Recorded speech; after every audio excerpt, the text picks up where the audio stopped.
Um, so over to you, Melissa. And when you're ready, guys, if you want to mute, make sure you're all on mute and pop your cameras off. That will be fine. Perfect. Thanks, Chris, and good morning, everyone. Bear with me while I bring up the presentation. I'll stay on the line, Melissa, to make sure I can tell you it's all working. Okay, that should be showing now. It's on its way. Yes, we have you in normal mode. Thank you. I'll switch to presenter. Terrific. That should be okay, Chris. Yes, we now have presenter mode. Thank you. Perfect. So thank you. And again, good morning to everyone, and thanks for joining this session. As Chris mentioned, we are going to do the introduction to surveillance, but this is very much about giving you a space to think about things maybe differently, and come up with ideas of your own. So I hope a few of the projects that I present today just give a different angle. So, by way of background and to begin, I'm Melissa Rochon, and I am the Trust Lead for SSI Surveillance Research and Innovation at Guy's and St. Thomas's. It's been my privilege to be involved with a number of national and international committees in terms of SSI prevention and also around using digital images in wound care. Over the last few years become quite research active, and I have a number of research studies going on, including developing and evaluating artificial intelligence for clinicians reviewing images, as well as it's an RFPB to look into the feasibility of patient swabbing at home. And two, I'm involved in the new Rossini platform study, which is currently under a little bit of an embargo because we are waiting for the formal press release, but it is on an IHR, which is a £10 million study across 6 surgical specialisms, looking at interventions to reduce the risk of SSI. So that will include cardiac, breast, neurosurgery, vascular groin, major lower limb amputation, and also obstetrics. So hopefully a study that you at your sites can look out for if you are hospital based. But when people talk about surveillance, sometimes it is very much around the data. And what I found really exciting about surveillance is actually the potential to create and develop new ideas. And as an example, I'm the inventor of a surgical bra as well as a chest support, which we brought through from concept through to the NHS supply chain. So it's always surprising to me what opportunities can come along when you're working in surveillance. So this study, or this session rather, is to really look at how we can enhance patient outcomes across all care settings, including children and vulnerable populations, by supporting the implementation of effective surveillance practices both in hospital and non-hospital settings in the UK. And to do that, we're going to look at the differences between audit and surveillance. We're also going to check just quickly in with a few of the essential surveillance programs that support infection prevention in various care settings. I'm going to look at some of the fundamental principles of the surveillance process, and then we're going to move on to sort of an in real world setting examples where I'd like to cover 2 surgical site infection outbreak scenarios. And then I'd like to move along to probably the area of my main interest at the moment, which is looking at new models of surveillance and emerging evidence for from an image-based approach. And I think we've really started to reflect on the opportunity that technology can bring us within the surveillance space. And then finally, just hoping to apply this understanding to your own local surveillance systems and identify potential improvements. So quite a lot to get through. I think I have about an hour for this session, and what I'd like to do is leave time for some questions or just your own experiences in the surveillance program. If you have any particular challenges or ideas that you'd like to discuss with the group, that would be great. So, the difference between audit and surveillance. Well, audit examines compliance, as you'll know, against an established standard, process, or practice. And it typically uses a binary yes/no outcome, as well as a certain period or number of activities. What you don't want to do is sort of audit endlessly without cycles of audit. That is, you sort of examine against your program against an established standard, such as the SSI Care bundle, or and then you sort of reflect on your findings, and then you might make an improvement, and then you re-audit to see any changes. In contrast, surveillance collects and analyzes data for defined public health goals and priorities, and this allows for comparisons over time. And that can be of the center's own performance, as well as benchmarking externally against others. But of course, most successful programs are a mix of audit and surveillance to ensure sort of a cohesive approach to what can make the difference. So let's move on to what we used at our center for monitoring care bundle compliance. Now, this is a terrific project that we were very fortunate in that we have electronic systems, and so we could work with the informatics team in order to develop this automated system so that we didn't need to do, the snapshot audit of 10 patients. We could include all of our patients and gather that information on MRSA screening compliance or timing of antibiotics before surgery. And this is very powerful because when you want to demonstrate to your clinicians or patients or indeed your commissioners that you are delivering best available evidence, having this data to hand is quite useful. And I know a lot of centers don't have electronic systems that maybe would offer them the opportunity to report on, for example, surgical skin preparation solution.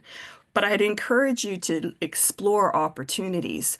Anything that's for example, measured within your biochem or your microbiology may be available for you to report on in this manner. So as an example, maybe you could create a dashboard for MRSA screening or even the blood glucose control on day 0, which you might be able to obtain electronically. And that can be a really powerful start to getting clinicians engagement. Certainly when we started to report on our blood glucose control on the day of surgery, our anesthetic colleagues became really keen to see how they could improve these scores and what we should be doing. And they established a committee to address that. So some areas there to consider within your own practice in terms of getting hold of some data electronically. And then if you do have even, you can do snapshot audits and you have a few sort of examples of your data. What you can start to do is combine or collate those findings, and you can identify where you could deliver the biggest impact in terms of a change project. So the Pareto chart here is named after the Pareto principle or the 80-20 rule. So what you want to do is ignore the trivial many. So you might find that, a few of your patients don't score particularly well on hair removal methods, but what this chart does is it helps you to identify those vital few. And so in this example, if we attended to unintended hypothermia, antibiotic prophylaxis that's properly timed, and well-controlled blood sugars, we would be able to show the biggest impact. And these types of tools are available widely if you do a search for improvements and free charts for Pareto, you'll be able to find them, and they're quite intuitive. You're plugging in basic data, 9 out of 10 achieve this, and then it can produce the chart, which is a great way to show that you're tackling the right concerns. Then stepping away from audit over to surveillance, you'll be familiar with the UKHSA and their offer of surveillance programs, including health protection, incident or case management, and outbreak control. They also have a mandatory enhanced surveillance of HCAIs, which include, of course, your gram negatives, MRSA, and MSSA bacteremias, as well as C. diff infections. And the UKHSA is, as we know, involved in communicable and non-communicable disease surveillance, such as TB or COVID-19. Um, and I guess for me, there's a useful link there if you'd like to check out the Public Health Service Surveillance Strategy overview as well. But as mentioned, my own area of expertise sits very much around the surgical site surveillance program. And this sort of impact on patient safety is clearly quite rather, it's quite an important quality indicator. Um, we know that SSIs can increase the risk of antibiotic treatment, the length of stay, the number of healthcare visits that the individual may require. It can lead to surgical reoperation, readmission, and surgical sepsis. When we look at ideas about demonstrating value, very often surgical site infection can make a very strong case because you have that delineated data where you can say there's an impact here on readmission days or length of stay. And that can really help to drive your program because, as we know, the NHS is very much focused on driving efficiencies and delivering increased elective surgeries. So any programs that sort of release bed days are very useful to the overall strategy of an organization. The costs, including staffing, treatment, and diagnostics, of course, increase with the severity of infection, and these may be compounded by SSIs complicated by antibiotic-resistant bacteria. And we know that globally, preventing SSIs is part of a larger program to preserve antibiotics for future generations. There's also the impact to the organization's reputation. As we know from the work around the National Wound Care Strategy Program, the litigation costs from NHS resolution for a 5-year period were reported to be around 35 million, which is really not something that the hospital comes out of the pocket. Of course, there are insurances for this, but it is very telling about the impact that SSIs can have. So when you're starting any sort of surveillance program, I think if you've sort of started it from ground up, it can be quite a lengthy process. And my own experience was that it was extremely difficult. At the beginning, when we started to collect data robustly, of course, the rates went up, and the focus was very much around the problem was with the data rather than focusing on the impact to patient safety. We, at the time, received high outlier notification for 8 consecutive quarters from either one of our, at that time, 2 hospital sites. Now, high outlier notification, that is that you're in the top 10 percentile nationally of SSI rates, isn't necessarily that there is a problem. It's rather a trigger to review your case mix, your surveillance methodology, and your infection prevention practices. Um, and I think at the time we really struggled because we had such poor data systems.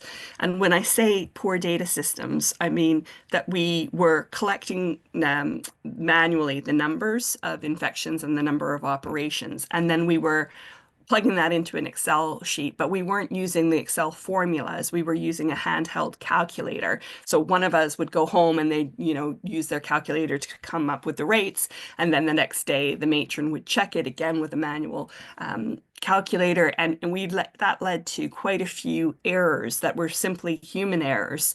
And for this reason, there was, no buy-in of the data. I can pretty much assure everyone that my reports were probably filed in the bin for many of the consultants for quite a long time. And when I say quite a long time, I think from having a sort of an established method that was reliable to getting the buy-in where we were delivering change and publishing together with colleagues, et cetera, was about a 3-year process. So there isn't a quick fix when you're setting up surveillance program. It is very much about getting colleagues on board and having those conversations that make sure that assure that the colleagues that there's integrity to the data set, which I'll come on to further.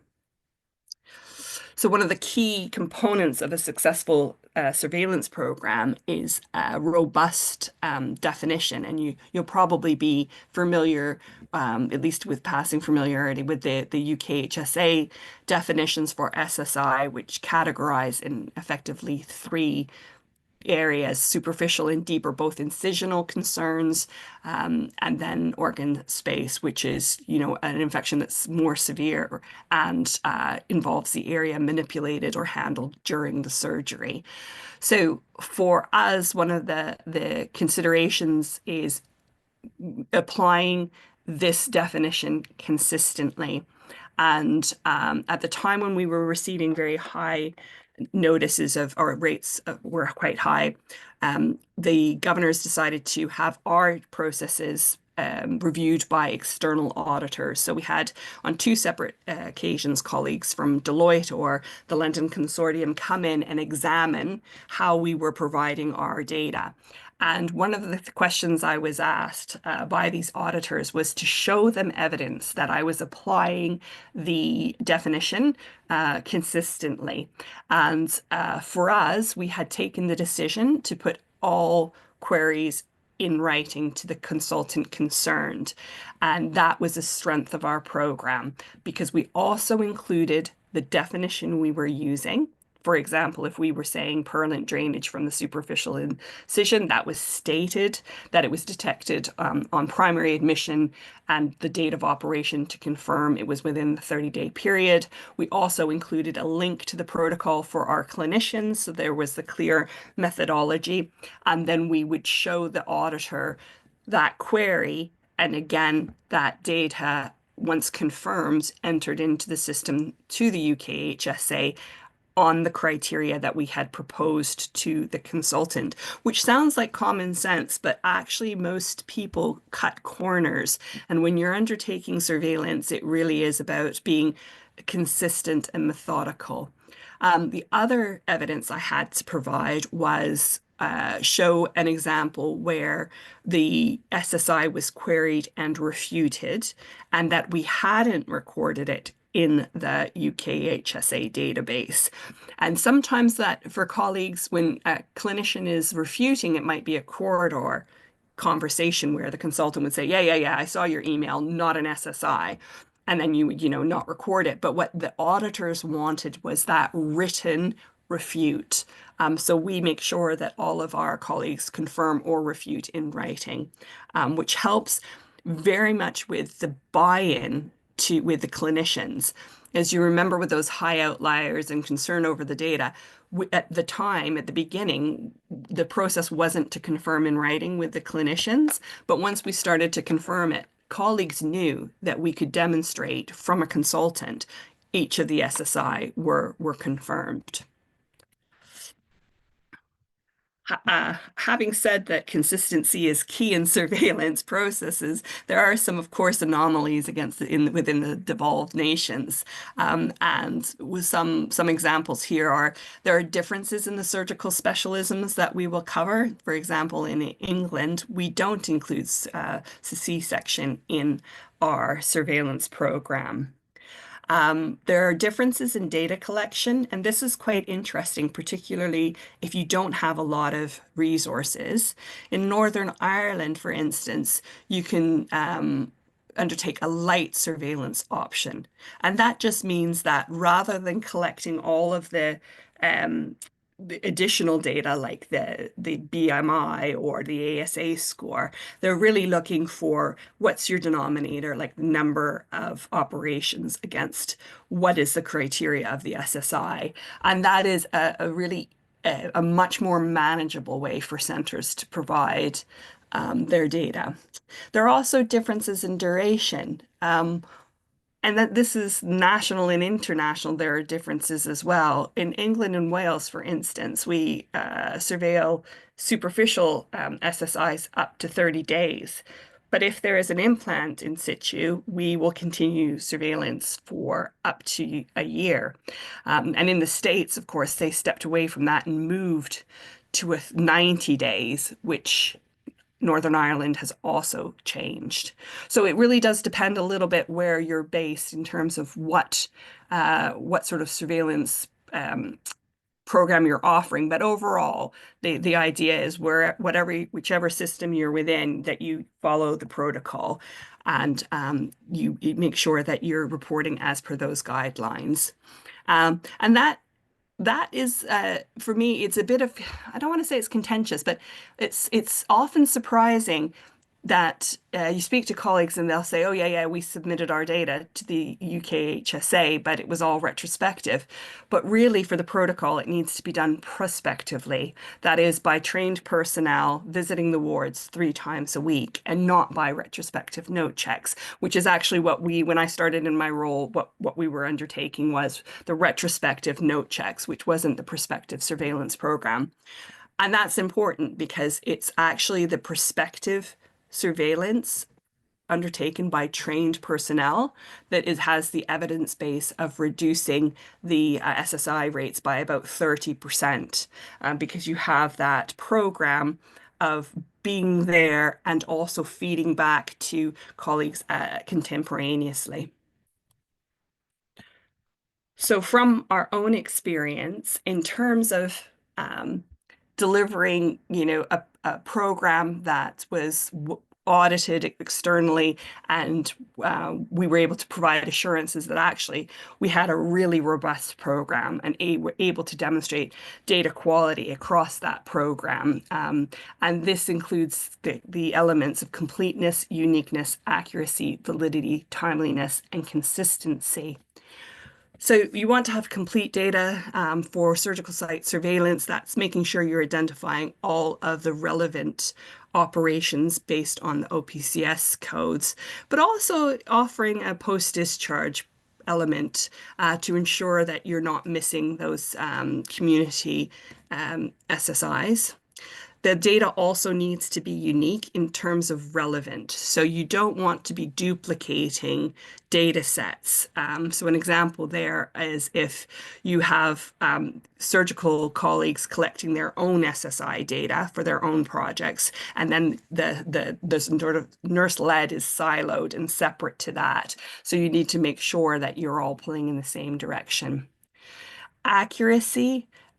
This is really important to me with my team. I always ask that we don't circulate any data outside of our team until we've reviewed it to make sure that it's accurate.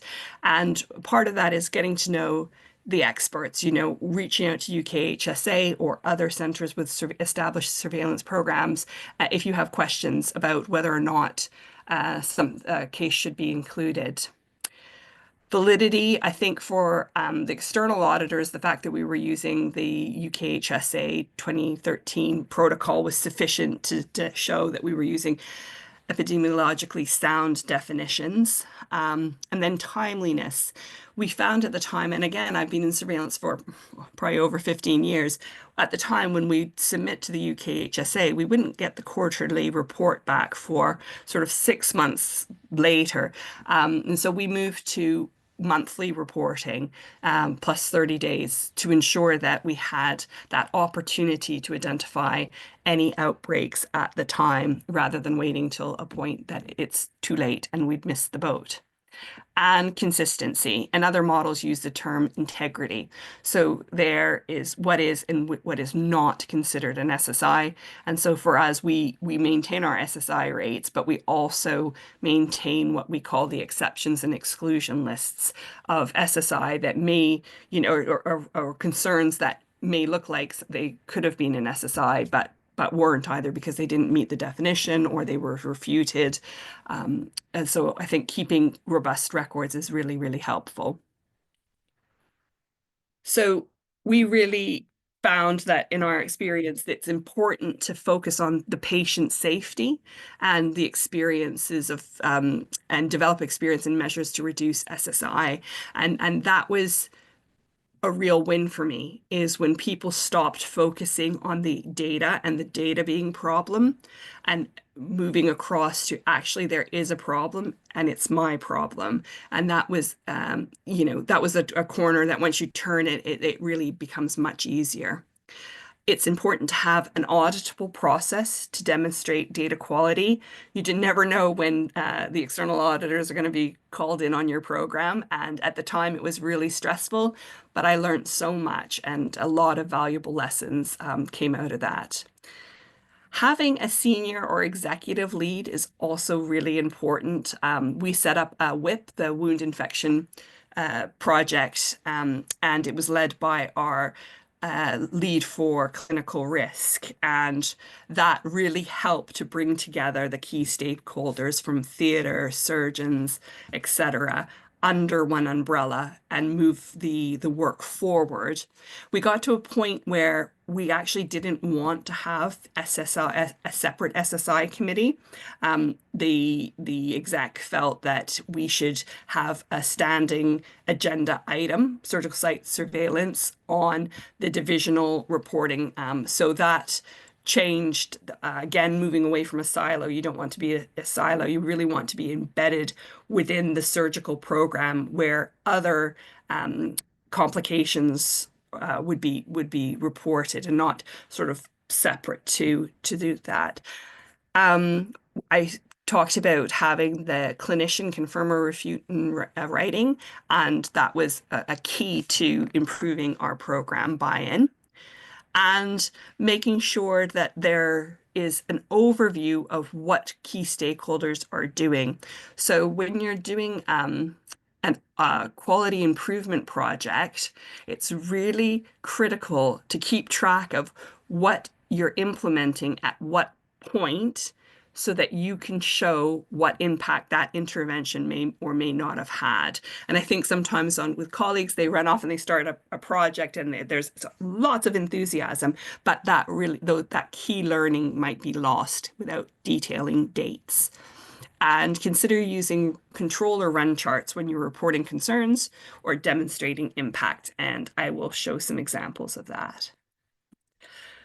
So general tips or rules of the thumb that we've learned over time, just simple things like making sure that your graphs are titled, that it tells you what period is being presented and where the data came from and what date it was at. Because of course, as we know, you can have readmissions and your data might be updated over the rolling 12 months.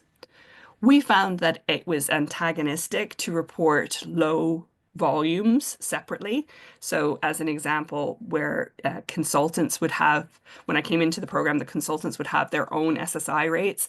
But for some operators, if they were only doing 2 surgeries and they had 1 infection, their rate was 50%. And that just alienated them from the data. So we combined all consultants rather than separating. And it's useful to include your benchmark or target on your graph. And also, I mentioned about detailing exceptions. For example, wound management readmission. So if you're reporting you can see on the left in September, 0 SSI, but the ward staff see that they have Mr. Jones sitting with a vac underneath, or on the ward. It's good to have underneath the graph, noted in September, readmission for VAC management excluded as, non-infective mechanical breakdown or what have you. Just lets colleagues know that you have the whole picture, because I think sometimes there's things get complicated when you have maybe chronic wound readmissions that seem to all come like buses all at once, as well as your SSI rates, which are against a protocol to keep those kind of the information clear to everyone. I'd like to give you some examples of how we've used surveillance and audit in practice. And I mentioned that this would be looking at two examples of outbreaks. So the first, unfortunately, at the Royal Brompton, we were the first, I guess, experience of Candida auris in the UK. And this was quite a long 2 years plus outbreak, which really it challenged, everyone. We really didn't know where it was coming from or how to manage it. And on top of that, sort of midway through the C. auris outbreak, we started to see superficial incisional SSIs that also triggered sort of an increased incidence. And we really didn't know what was going on. We did, as I mentioned before, that deep dive looking into your surveillance methodology. We were quite clear that nothing had changed in terms of our surveillance program. We looked at case mix. An example here is our published experience, where overall these weren't particularly high risk patients. Their duration of surgery wasn't extremely lengthy, or in the main their BMI wasn't too bad, or they weren't all emergency surgeries. And we also did a lot of work looking at our infection prevention practices. And again, in our published work, we went into detail about, the temperature, external, like the actual the outside, as well as temperatures in theaters, the cleaning of fans, the absolutely looking at everything to see where the sources might be. And I think that for us, when we looked at the SSI potential pathogens, they seemed, I mean, not, there's always an exception to the rule, but overall, these appear to be gram negative and not particular, or gram positive rather, and not particularly virulent. So, normal commensals like your staph epidermis or your CNS seem to be sort of the only thing we were getting back. But we did notice that at the time there was a 98% increase in swabbing of non-SSI wounds. So as part of the Candida auris screening program, the IPCT decided to include surgical wounds. And when they launched that program, the surgical wounds were getting swabbed on like day zero, like after coming out of theater, the dressing was removed, the wound was swabbed.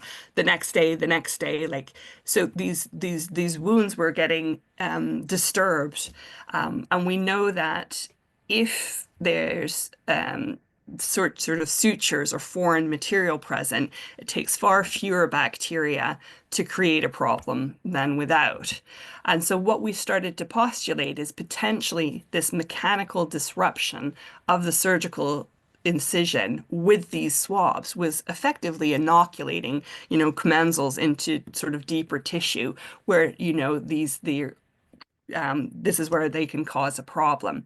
And it's really important to mention that there was no swab that came back that was positive for any alert organism, let alone Candida auris. So the intensive screening regime really wasn't, finding any potential source. It was just causing a problem.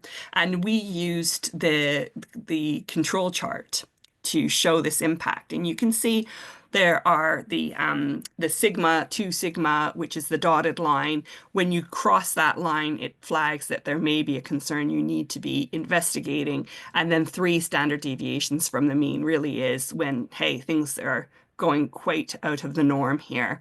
And what we did was we showed that the change in practice, which was introduced, resulted or coincided. Again, you're not looking for a direct causality, but coincided with the increase in the superficial incisional concerns. It took us a lot longer to stop the practice of screening than actually to introduce it, which is sometimes harder to get people to stop doing things, right? But we did manage to get the sort of situation under control, and learning from that, from a practical implication, was excluding surgical wounds unless they have evidence of infection from any screening or swabbing. The second outbreak it was similarly, we had nice low rates, and all of a sudden we saw this five-fold jump in SSI. And with any outbreak, what we were seeing was like this constant hum. So the rates were elevated. There wasn't sort of, they went up, they got slowed, nothing, nothing, nothing, and then went up again. It was like, it's up, it's up, it's up.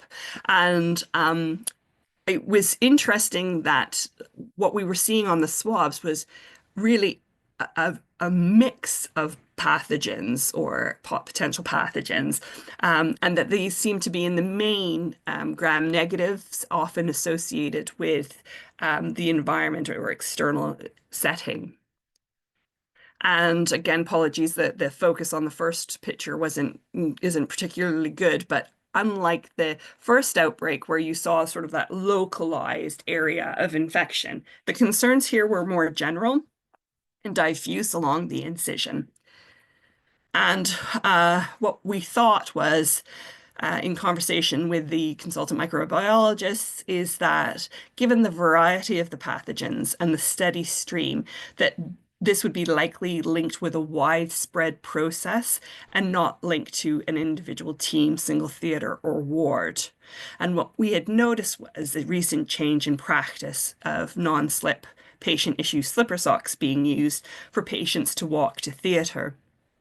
And if you knew what our sort of hospital layout was, it's important to mention that the patients were coming down from the wards, but they were needing to walk through the main reception and also along a long glass corridor, which had external exits as well. And the ground or the floor was sort of constantly awash with different outside footwear and things. And what we did was we did a snapshot audit of 30 minutes looking at footfall.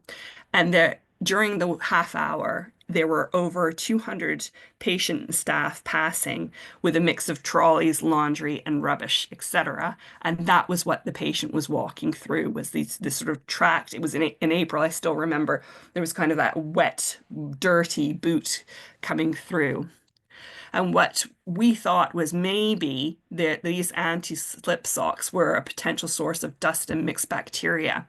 And what was happening, they are quite absorbent, is what the patient would get onto the table, and they had their feet with the socks on the table for quite a while before the sock was removed over the operative table. And that could be when the manipulation of feet, that might have disturbed the footwear from there, increasing the risk. So the implications were for us to ask patients to walk either in slippers or use the trolley. And we felt that this was better because soles are less absorbent than socks, and they can be removed or kicked off without necessarily having that hand contact, and doing that at floor level rather than putting them onto the operative table. And the socks, again, were that little bit tighter, so you have that sort of skin cell coming with it on removal. So again, it's one of those things where you don't get the opportunity to do deep investigative research, but you use a mixture of audit and your surveillance data to sort of point you in potentially areas of interest. And when we made that change back to using slippers or trolleys, the SSI rate settled. So we have, for me anyway, this idea that we can do things with data, with working with the NDT, looking at things a little bit differently as well. But you'll notice that for us, we've embedded images or wound photographs to help inform our surveillance program. And for me, this was a big step change. 10 some years ago, nurses were drawing pictures of wounds with this little line and squiggles where there might be some exudate. And you were left off and reading through trying to piece things together. And this is an example from notes of a patient who was readmitted, sadly passed from a severe infection. And I'm trying to get the date of onset of infection. And I've just highlighted what the colleagues had written in terms of there was no signs of infection. But when you add a picture to the mix, it's very clear that this was one of those proximal wounds, which the anatomical layers are so thin that you go from sort of superficial to sinus really quickly in mediastinitis. Like that. And it was a sucking wound, like it just, you could actually imagine. And for me, this picture tells a thousand words, and this picture was taken on the first day. And I think if we'd had that referral with this picture, we would have been able to take some swift decision making. And it just gives you like the addition of a picture. Obviously, it should always be accompanied by written assessment, but it can be quite powerful. And there's some good work that came out of Bristol to highlight, what the incisional appearance can tell us about the patient's risk factors of an SSI. And Blenko and colleagues looked at how you might have, gaping of the wound, and that could lead to bacterial contamination, or you might have poor closure, which affects the perfusion and oxygenation and nutrients getting to the wound, which can lead to breakdown or SSI, or how inappropriate tensions on the suture material can have that same effect.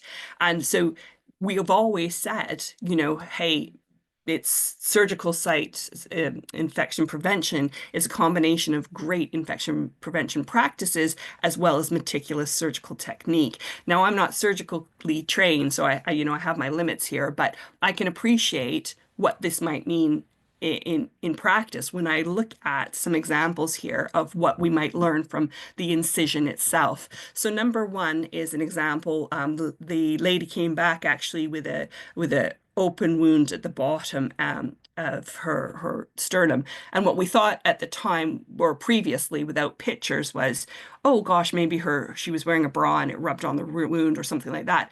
But here, what you can tell is there's that sort of scabbing at the bottom, which might be related to the heat source or diathermy used during the surgery, because the bottom is got quite a bit of subcutaneous tissue or fatty, which is more friable. And of course, bugs love a bit of dried blood, and scabs give a great edge for them to gain access into. So that can be quite telling. Or number two is an example of surgical clips. And again, I'm not surgically trained, but they're placed to support the skin healing at equidistance over the incision. But where the number two is, you can see some drift where it's not across the wound to provide that support. And indeed, when the stitch or clips were removed in that area, that's where the wound opened up. Number three example of poor tissue handling, or that could be, the drapes being pulled. Number four, that puckering or pillowing of the wound. And number five is the area of excess suture material, where that in fact is where the wound developed an SSI, mentioning again that with the presence of foreign material, which sutures can be considered, that's where bacteria lead fewer to cause a problem. So we felt that using digital images really could play an important role in our surveillance program. And this is becoming more and more standard practice. It can help clinicians monitor healing, assess the impact of therapy, and can help them make decisions about care as well. And it's important in terms of matters of consent, privacy, dignity, safeguarding, these should all be reflective of our professional practice. So, there should be governance around the use of images.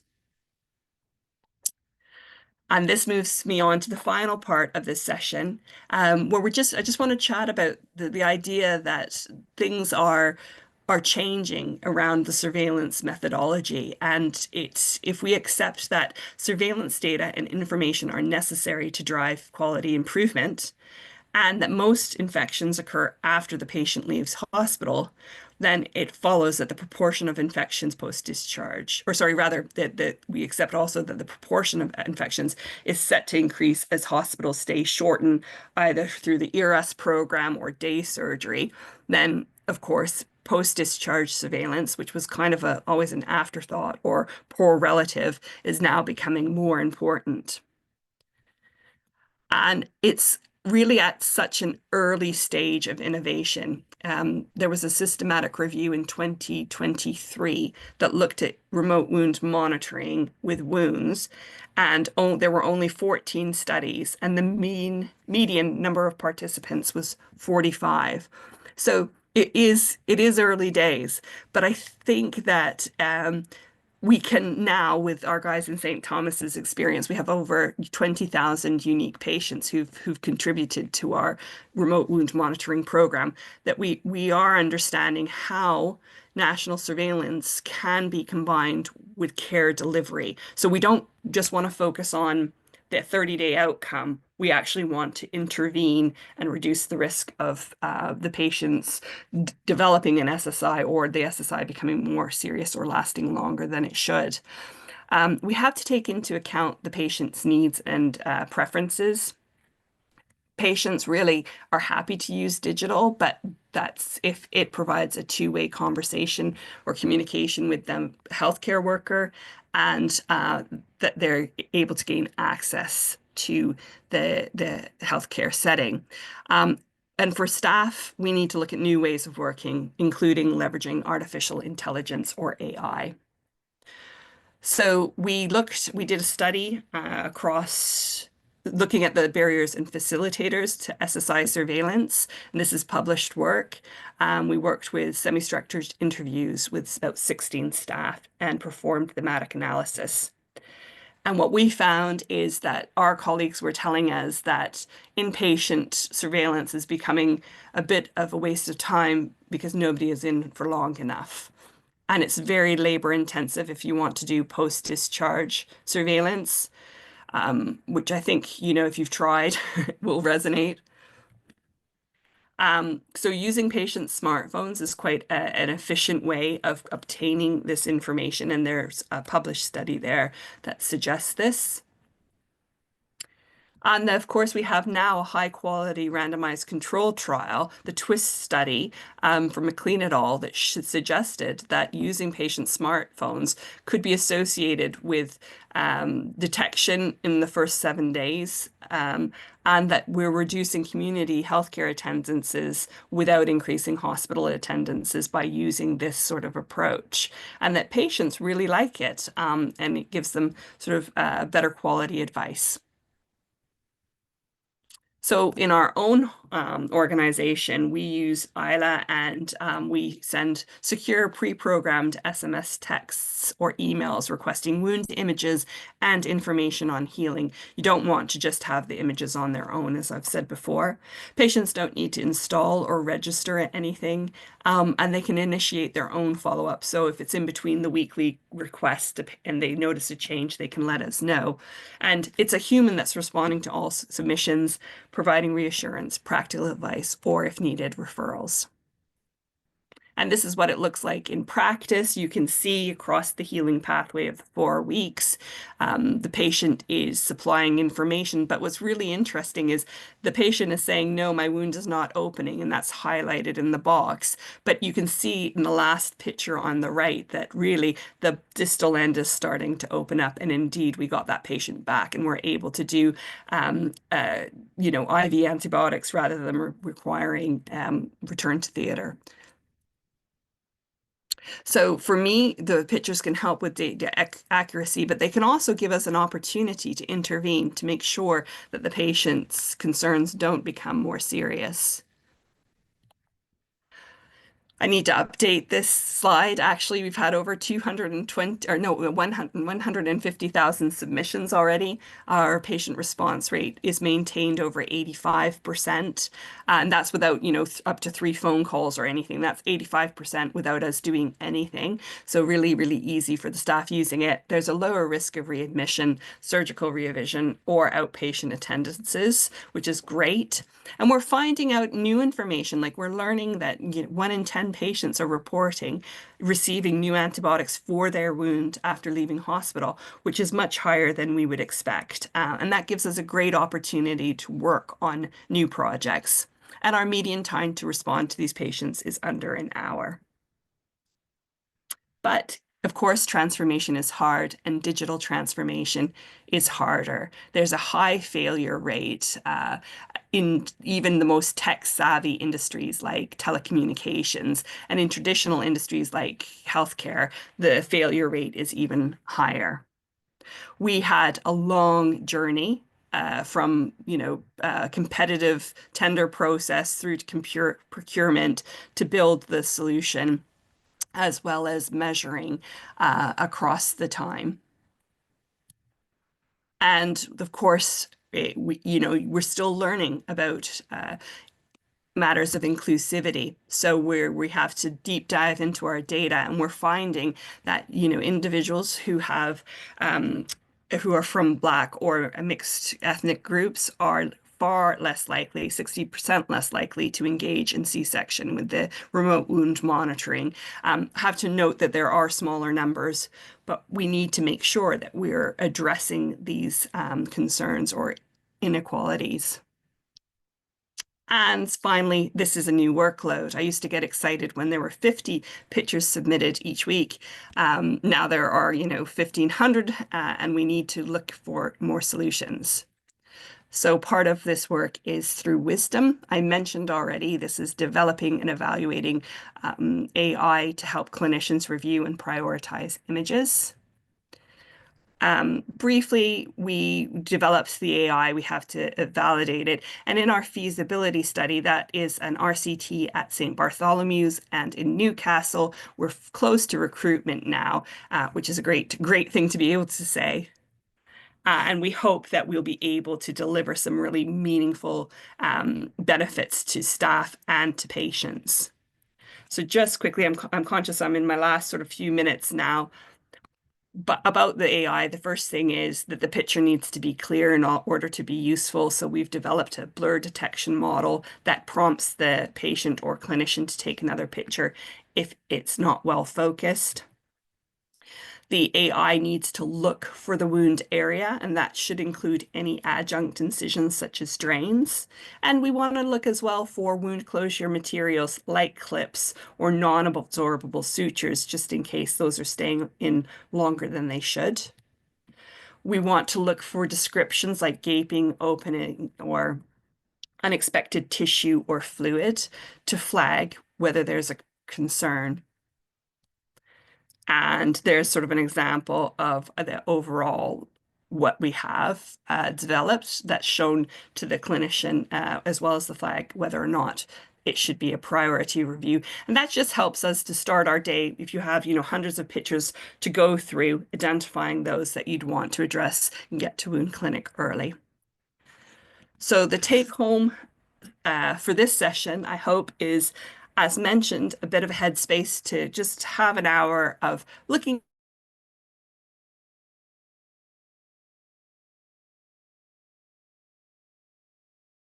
why it's important to have those quality measures in your program, and look at the importance of key stakeholders in this. Outbreaks are never fun. There's not likely to be a single smoking gun, but looking at your audit and surveillance data can help. And finally, surveillance is starting to change. Digital images can help drive efficiencies and provide important insight. Proactive surveillance is a new concept which includes image-based post-discharge surveillance.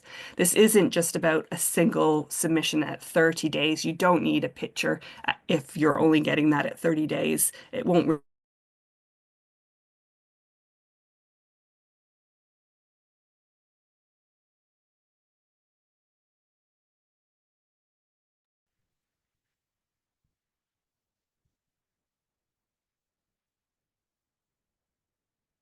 Fine. Lovely. Melissa, yeah, I think I lost you a little bit. I'm not sure if it's my internet or your internet. It's literally just right at the end. Oh dear. Okay. For the take-home messages, Chris? Yeah, I don't know if everybody else got that, if it was my internet or Melissa's. Yeah, I also lost you there, Melissa. Oh Right. dear. Okay. Yeah, So we did. Yeah, we lost you. I'm sorry about that, everyone. It was really just summarizing the importance of the quality indicators for surveillance, and then the importance of working with key stakeholders, and that with outbreaks, there's unlikely to be a single mechanism or smoking gun. But if you build layers of understanding with your surveillance data and audit data, that can be really helpful. And finally, that I think, from my perspective, the surveillance program is changing and what it can deliver is changing. I think we can be combining a surveillance like a performance measure, yes, no SSI, with actually being involved directly in the patient's pathway. And that is with weekly submissions using digital images rather than waiting till 30-day when the horse is bolted and the patient has an SSI. I'm not sure how to stop sharing. I don't know it's lots of tech things. Can you see like a bar on the top of your screen? Yes. Yes, and then there should, if you hover over it, it should come up with a stop sharing option. Oh, I see. It was covered with the recording. Thank you. No worries. Sorry. Really good. Strong finish. That was fabulous. No, that was fabulous. We had you right through to the end. It was literally just that last bit, which was brilliant. So thank you for repeating that little bit for us there, Melissa. I've just checked the chat. There's no questions in the chat at the moment. Does anybody have any questions for Melissa? Oh, hiya, good morning. My name is Mahbooba. How are you, everyone? You're good. Morning. Yeah. In regards of collecting the data, I know you have mentioned that you use the latest uh technology. I mean, what I'm not very sure of, do you collect data by going to the patient side, let's say in the ward, this stroke patient has got this infection. So does the system pull the data to your surgical infection control site system, or does someone have to do the manual? I'm not quite sure of that. If you Okay. could just explain it. Thanks, Magula. I think for us, we have a semi-automated digital system, and that means that the data on the operation type, duration, etc., is being entered somewhere by a colleague, and we're pulling that information so we don't have to enter it ourselves. The only data that we need to enter is the surgical site infection criteria if it's met. And yes, our team goes prospectively 3 times a week to the ward, reviews patients, checks micro lists, talks to colleagues to make sure that we're not missing anything. Sorry, because you are from St. Guy's and Thomas, Yes. and do you use Epic? Yes. Yes, because I'm from King's College. Ah, great. Uh, Yes, yeah. It's not easy in terms of no, the Epic and I experience. think Yeah. because I my intention is to join the infection control, which I haven't got any opportunity yet. But I know they use Bugsy at some point, or do you use Bugsy as So well? Bugsy is the umbrella program within Epic that I surveillance see. sits in. And when we got Epic, they didn't have colleagues like Jenilyn who is in infection control doing the surveillance, and myself and other colleagues work together to help set up the surveillance requirements for the UK HSA. Thank you. Of course. Thank you, Melissa. Vicky. Just a quick one. So we obviously are part of the CIS UK HSA, and I enter the data as well as work on the IPC role. We are still using patient questionnaires, which can cause issues. And sometimes I suppose we are using the notes because when they come back for an appointment at 14 days and 30 days, How difficult was it to set up the text service? Realistically, is that something Yeah. So we could all look at offering? yeah, no, absolutely. So for us, it was like I showed the slide with the pathway. At the time we started to use it, there was nothing built, so we had to build it to begin with. But now that it's built, it's available and you can purchase it like anything else. The it's Is that about through Wisdom? no, so it's Isla that has the surveillance. It's ISLA that has the surveillance package, and what we found was um, the questionnaires were so time consuming. You'd have to phone the patient up to 3 times, yada yada yada. So what we did when we introduced the weekly. Our weekly surveillance doesn't take longer than what used to be the traditional postal and phone. You get way more time back. It takes like 30 seconds to review a photo and a form, and then we Yeah. do a reply to the patient. So that for us has worked extremely well. I'm aware that the UKHSA is going to release, but again, their timelines are crazy, but they've had a beta version of an email system that they could offer patients or hospitals, but that's not released yet. But the bonus of that is it's free. It is only at 30 days and it doesn't include pictures. Yeah, I think emails for the older generation, without being rude, they're probably more common with a mobile phone these days than actually an email. So yeah, I can see that would be there. Okay, thank you. It's definitely something for us to look into. Thank Yeah, you. please get in touch, Vicky, if you want to have an informal chat. That's no problem. That would be Happy amazing. for any of the topics like swabbing, what red socks, anybody's welcome to get in touch with me. Thank you. Thank you so much. Thank you, Melissa. I always love that red sock story. I've heard it a number of times now, but it's just so obvious, isn't it, when you look at it?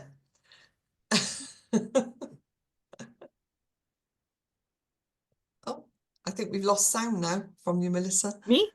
Yeah, yeah. Yeah. Oh, it's come back again. It's all a bit weird this morning. It says now my internet connection is unstable on my screen. I am sorry. It's always yeah, it's always terrible, isn't it, when your computer tells you you're unstable. It's not so good. Any final questions for Melissa?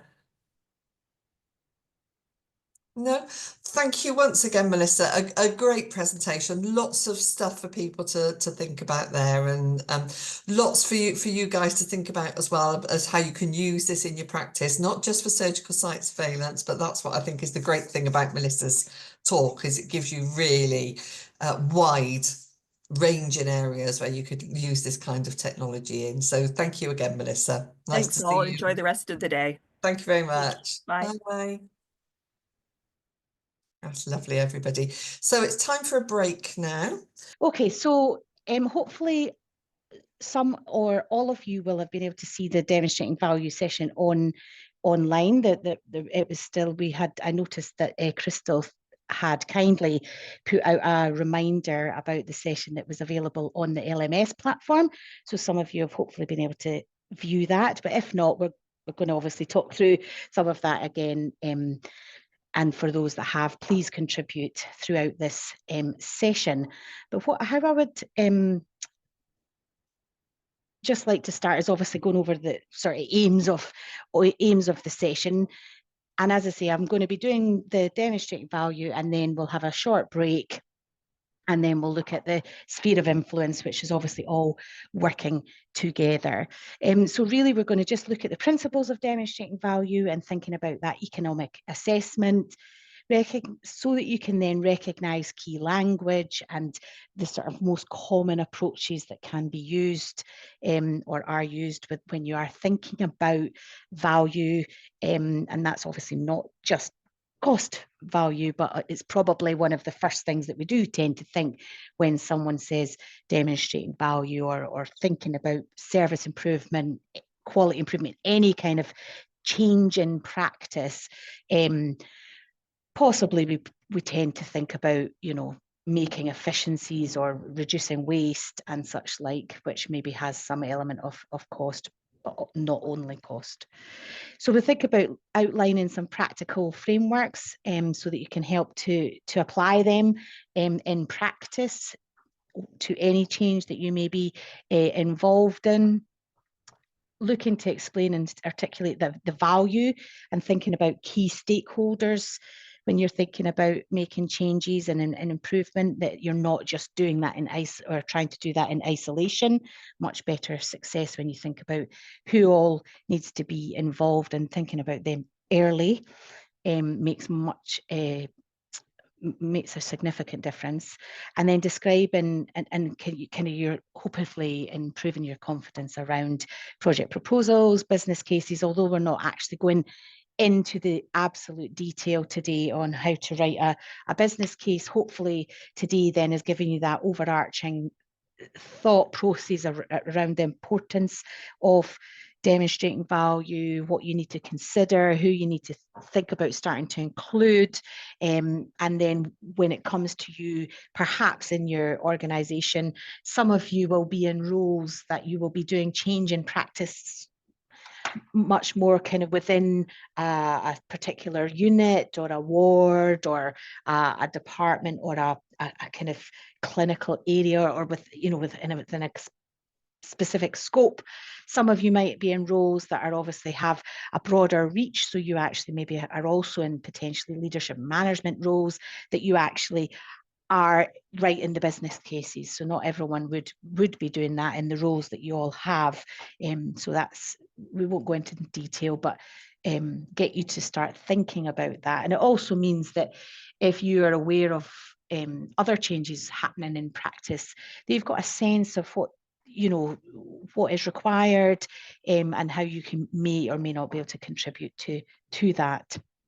And obviously then thinking about how being able to demonstrate value can help to make you an effective leader and champion within your service. So how I would like to get started is just by taking about a minute each. You can have less, but no more, ideally. Just to give me a bit of an introduction to your service improvement plan. Those of you who are doing the course with academic credits will automatically already have, or you should have, a service improvement idea in mind, because you will have already started to think about that. And if I'm right in thinking my dates, you will also be almost, if not already, I think almost ready to be submitting your formative assessment. So this is not an in-depth about your service improvement plan. I just want a bit of a headline. Give me the headlines. What are you thinking about doing? Why have you chosen that topic? Just so that we've got those things in mind when we're thinking, and you've got them in mind when we're thinking about demonstrating value. And for those of you on the programme that are not doing the specific service improvement plan for this course in terms of academic credits, I want you to start thinking about, if you haven't already, an area of practice that you might already be starting to see that you think would benefit from improvement. Now, you're not maybe going to be doing that formally through our programme, but most of us, when we're working in our clinical areas or within any of our practice areas that we work, there are probably some things that you can think, yeah, we could do that a bit differently. And hopefully that would be an improvement, because as we know, not all change is an improvement. So what I would like to do is start with those that are obviously doing the academic credits and giving me a bit of a 1 minute summary, what your thoughts are, what you're planning to do, your topic, why you thought you'd do that, and then we'll move round. And those that are not doing academic credits, please introduce an area that you think about change, or if you really can't think off the top of your head right now, an area that you think you can already identify might need change, maybe your experience of a change in the recent past. So yeah. Okay, so who would like to get started for me? I'm just going to try and move. Oh, Keen. Now, I can't see all names. It's for me, it says Frankie one. Frankie? Oh, hi, yeah, it's Yeah. Kerry Catalan. Nice to see you again. Nice, Hi. yes, nice to see you. So you're keen to get us started. Thank you very much. Yeah, and So I just a haven't minute. put pen to paper yet, No, but okay. I've been the senior responsible officer for the National Hydration Pilot for Cheshire and Merseyside. So we've been testing out, been really lucky actually to be part of a research proposal where we originally put a bid in to look at the effectiveness around improving hydration and the impact that might have on patients, really. So we are just at the evaluation stage of the pilot, but achieving some really significant results around looking at the reduction, well, the impact that the pilot has contributed. If we look at the data prior to the pilot and now that the pilot's been implemented around admission avoidance and falls. So I'm a firm believer in this project, and there's only 3 practitioners involved. We're at the end of the pilot, and there is no additional funding from NHSE to continue. But we're at the point where we want to build a case around scale and spreadability across not only Cheshire and Merseyside, but perhaps maybe the Northwest. So I'm trying to do some costings and some cost benefit analysis around some of that, really. So I think in terms of sustaining the project and the people into post, that's the area that I really want to concentrate my time on, and just really try and gather that evidence. And I think it would be a good one to work on, really. So that they were my thoughts and ideas. I've just done the evaluation report for NHSE, and I've been asking to produce a business case now to go to the ICB board. So I thought it'll Perfect hopefully fit. Yeah. Great, thank you for sharing that. And I'm sorry, I'm not trying to cut you short, but I'm just conscious we want to move around everybody. But thank you for sharing that, because I think it sounds like you've got lots to share with the group today as well about your experiences. So we're going to show some case studies, and I'm going to then break you into a breakout room to just sort of have a bit of a consideration about those case studies. But equally, if you all have your if some of you have your own experiences, there's nothing better than maybe discussing your own scenario in those breakout about how you would demonstrate value rather than necessarily sticking just to the case study. But you won't have long in your groups. So thank you for that. So hopefully this will help you today to start thinking about, really making sure that you've got all those elements in place. Great. Thank you. Who'd like to go next?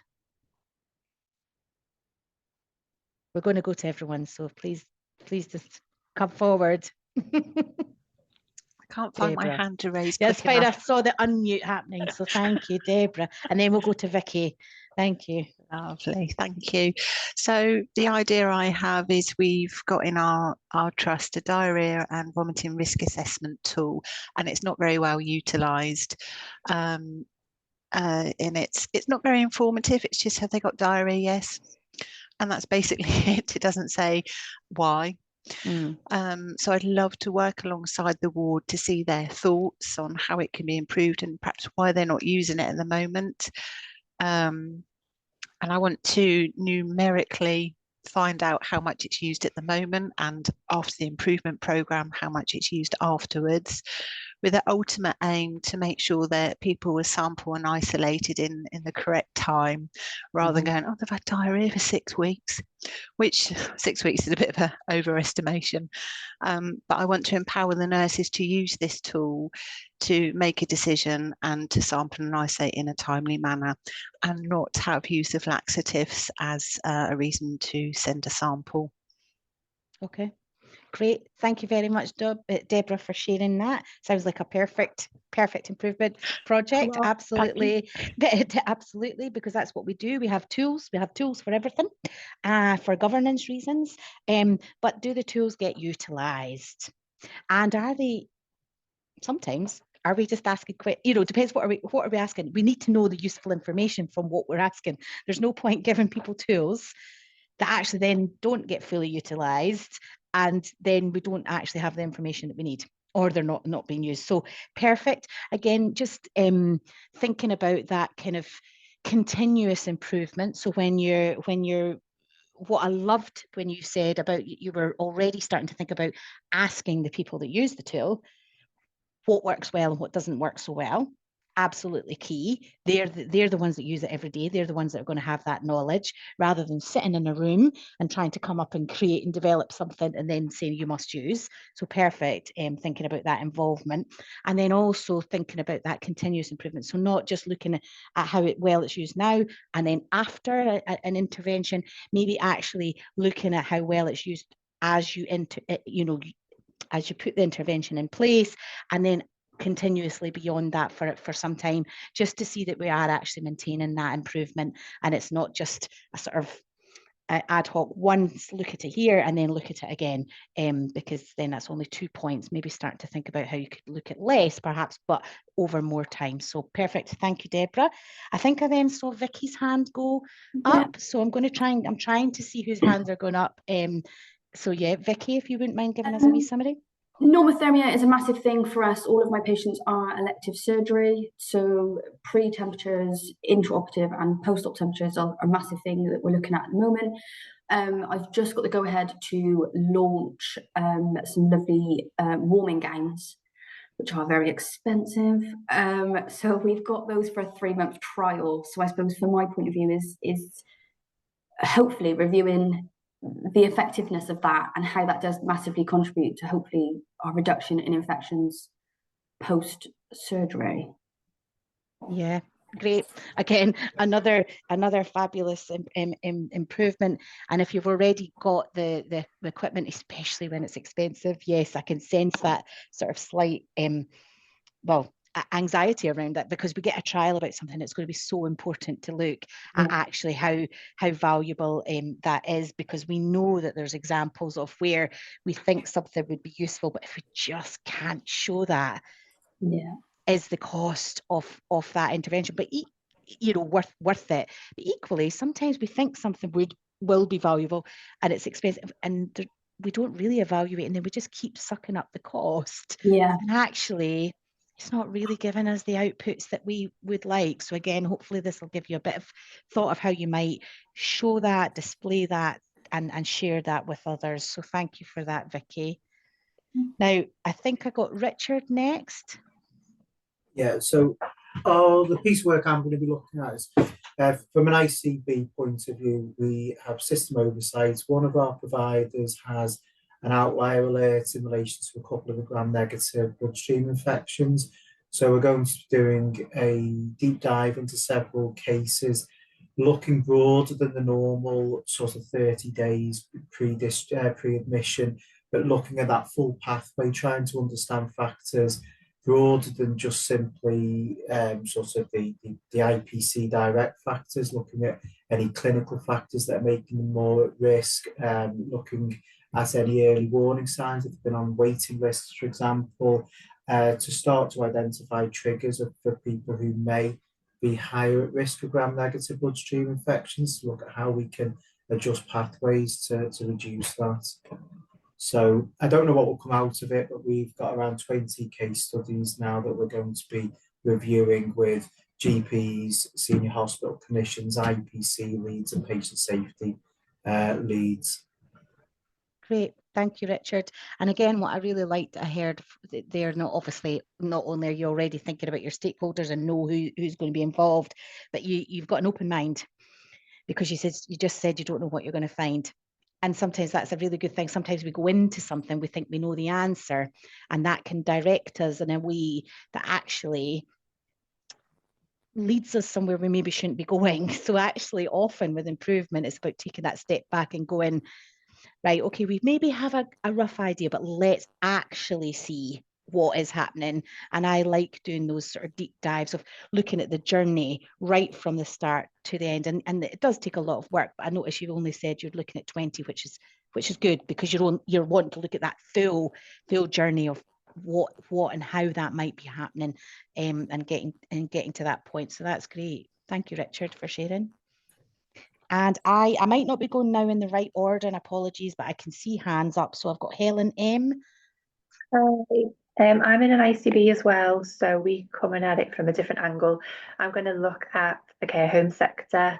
given the differences between how they manage their environmental cleaning in comparison to the trusts, and focusing in on, we've had a spate of outbreaks in my particular area within the ICB, and how we can improve environmental cleaning through education, support, guidance, etc. Still working out the finer details, but that's the basis of it. Yeah, great. Thank you for that, Helen. And again, you've highlighted something there, and I'm just going to pick on, it's not specific to you, but I think I do this as well. We jump to what we think we might need to put in place. And again, just bearing in mind, what does the data show us? What does, when we're reviewing the service, is there already guidance that actually does more guidance help, or actually does it because the guidance isn't clear? You know, so it's just having that open mind around, we've got some ideas, some change ideas, absolutely perfect, but then just working backwards as well and saying, well, actually, just because we think that might be the solution, let's just measure, look at what we're doing and measure over time to make sure that that is actually a useful intervention. So yeah, great. Thank you for that, Helen. Perfect. And then I've got, now I would say Sinead, and I hope that's correct. If not, please correct me. That's correct. Yes, Sinead. Thanks. Thank you. So I was looking at our tendable audits and the environmental audits. And so when we go into an area, or maybe there might be an outbreak, and if people have the staff or the area has scored low, we just kind of send out a generic email about what our expectations are going forward in supported measures for the next week, or for the next month, or whatever length of time. However, we don't have anything reflects what the score is. So so if you scored 69, the same template will go out if you scored just 89. And so I want to look at specifically changing our template of our expectations and how we support them, and how our expectations of how they should be, their action plans they should be doing moving forward, and then for that regular review, and see, does that have any impact on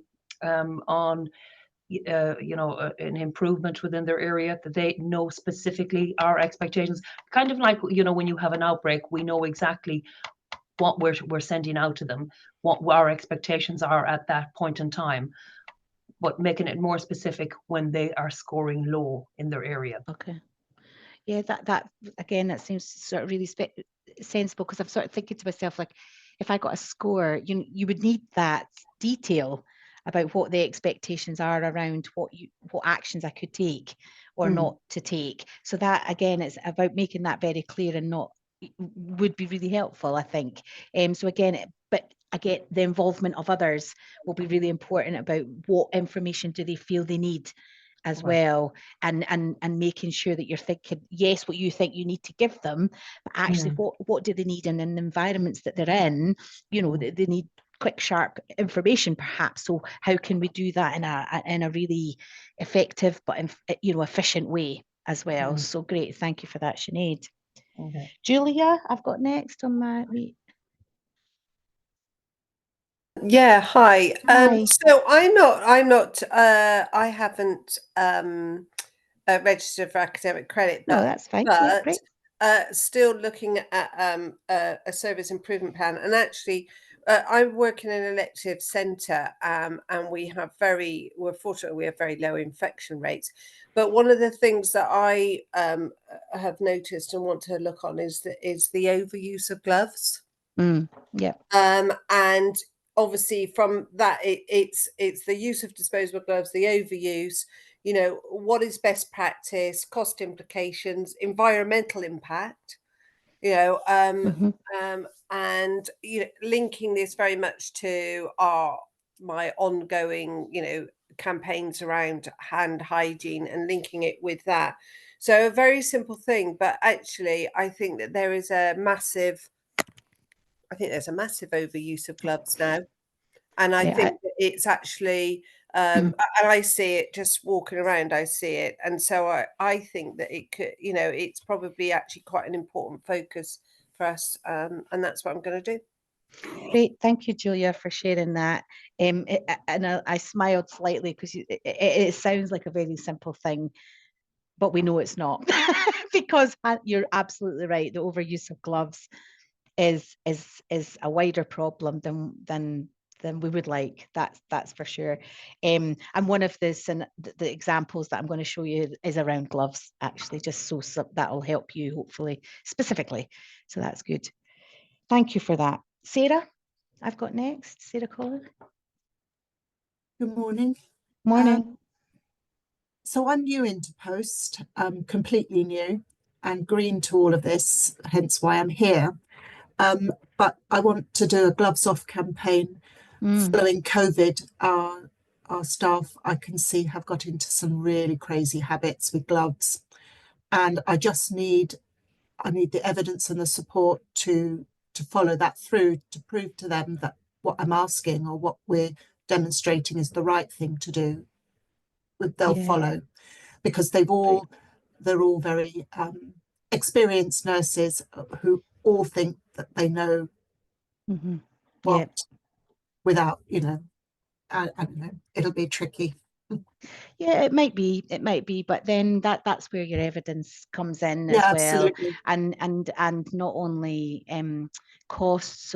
The example that I'll show you, we talk about gloves, and one thing you obviously want to show comparatively or look at particularly yourself as well is the impact on the human. So in terms of, I would encourage you, if you're not already, but if you probably are thinking around that, the impact the gloves are having perhaps on staff around skin integrity and issues, or you have got issues around sickness in terms of skin integrity and such, like looking at that. So as a balance of, well, here's where we actually might benefit if we actually get on top of this. And also perhaps I would encourage is looking around that client experience, the service user experience, because there's evidence again also around that touch and then the impact that then if people are wearing gloves inappropriately, how does that experience, how is that felt by the individuals? So just going to leave that with you just now, Sarah, but and hopefully this will be useful again as we go through. So cool. Thank you for sharing that. I've got Kay Church, I think. Yeah, it's Kim. Hi. Kim, hi. Hi. So I work for a social enterprise that's contracted by the local ICB to cover all community services in our area. And part of our IPC contract is to support our staff and care homes and GP units within their essential steps to make sure their standards are up to scratch with hand hygiene, aseptic technique. But we've found that the forms we're using, either people don't know how to use them, they don't fill them in correctly, there's a process breakdown when they're submitting the forms, and we're looking within our service how we can stream that, make it a bit more effective, that the compliances are kept up to date, because just within our service we have over 700 staff members, and different aspects of that form have to be filled in differently for which service they work in. So we're just trying to make it a little bit more accessible, and I think we're going to be speaking to our IT and training to see if we can get it more, the forms more online to make it easier. But we're just sort of discussing that at the moment. So hopefully it just will make things easy. And really taking it, stripping it back, like what absolutely is essential. Exactly. In that form, what do we absolutely need to know? Sometimes we ask things that we'd like to know, and do we, I'm not saying yours is, but I think generally we kind of go, oh, and we could add that, we could get them to tell us that, and then actually before you know it, the form that people have to fill in is something maybe more than it maybe was intended for. Again, I'm not saying yours is, but it's things that we do. We do that as individuals. Because with ours as well, we actually go out physically. We have trained assessors to assess within their practice, so it's training the assessors as well. So it is. Thank you, Kim. Thank you. I have Sunday next. Again, just a brief overview. Thank you. Hi. Hi, good morning. Hi, I'm Sunday again, and I am not working in a clinical setting, so my own service improvement plan is basically going to be on improving hand hygiene compliance in care homes through observational audits and like targeted interventions, maybe something like staff training, cue reminders, so staff members will know when to do hand washing and the appropriate steps to take when doing hand washing. Great. Thank you, Sunday.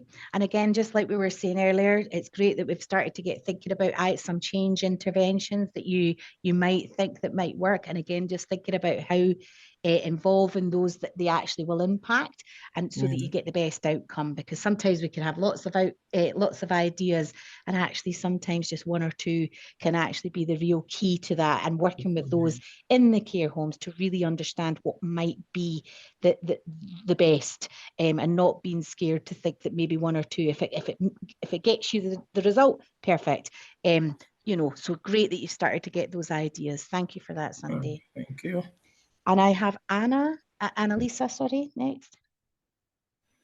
Oh, hello, good morning. Yes, the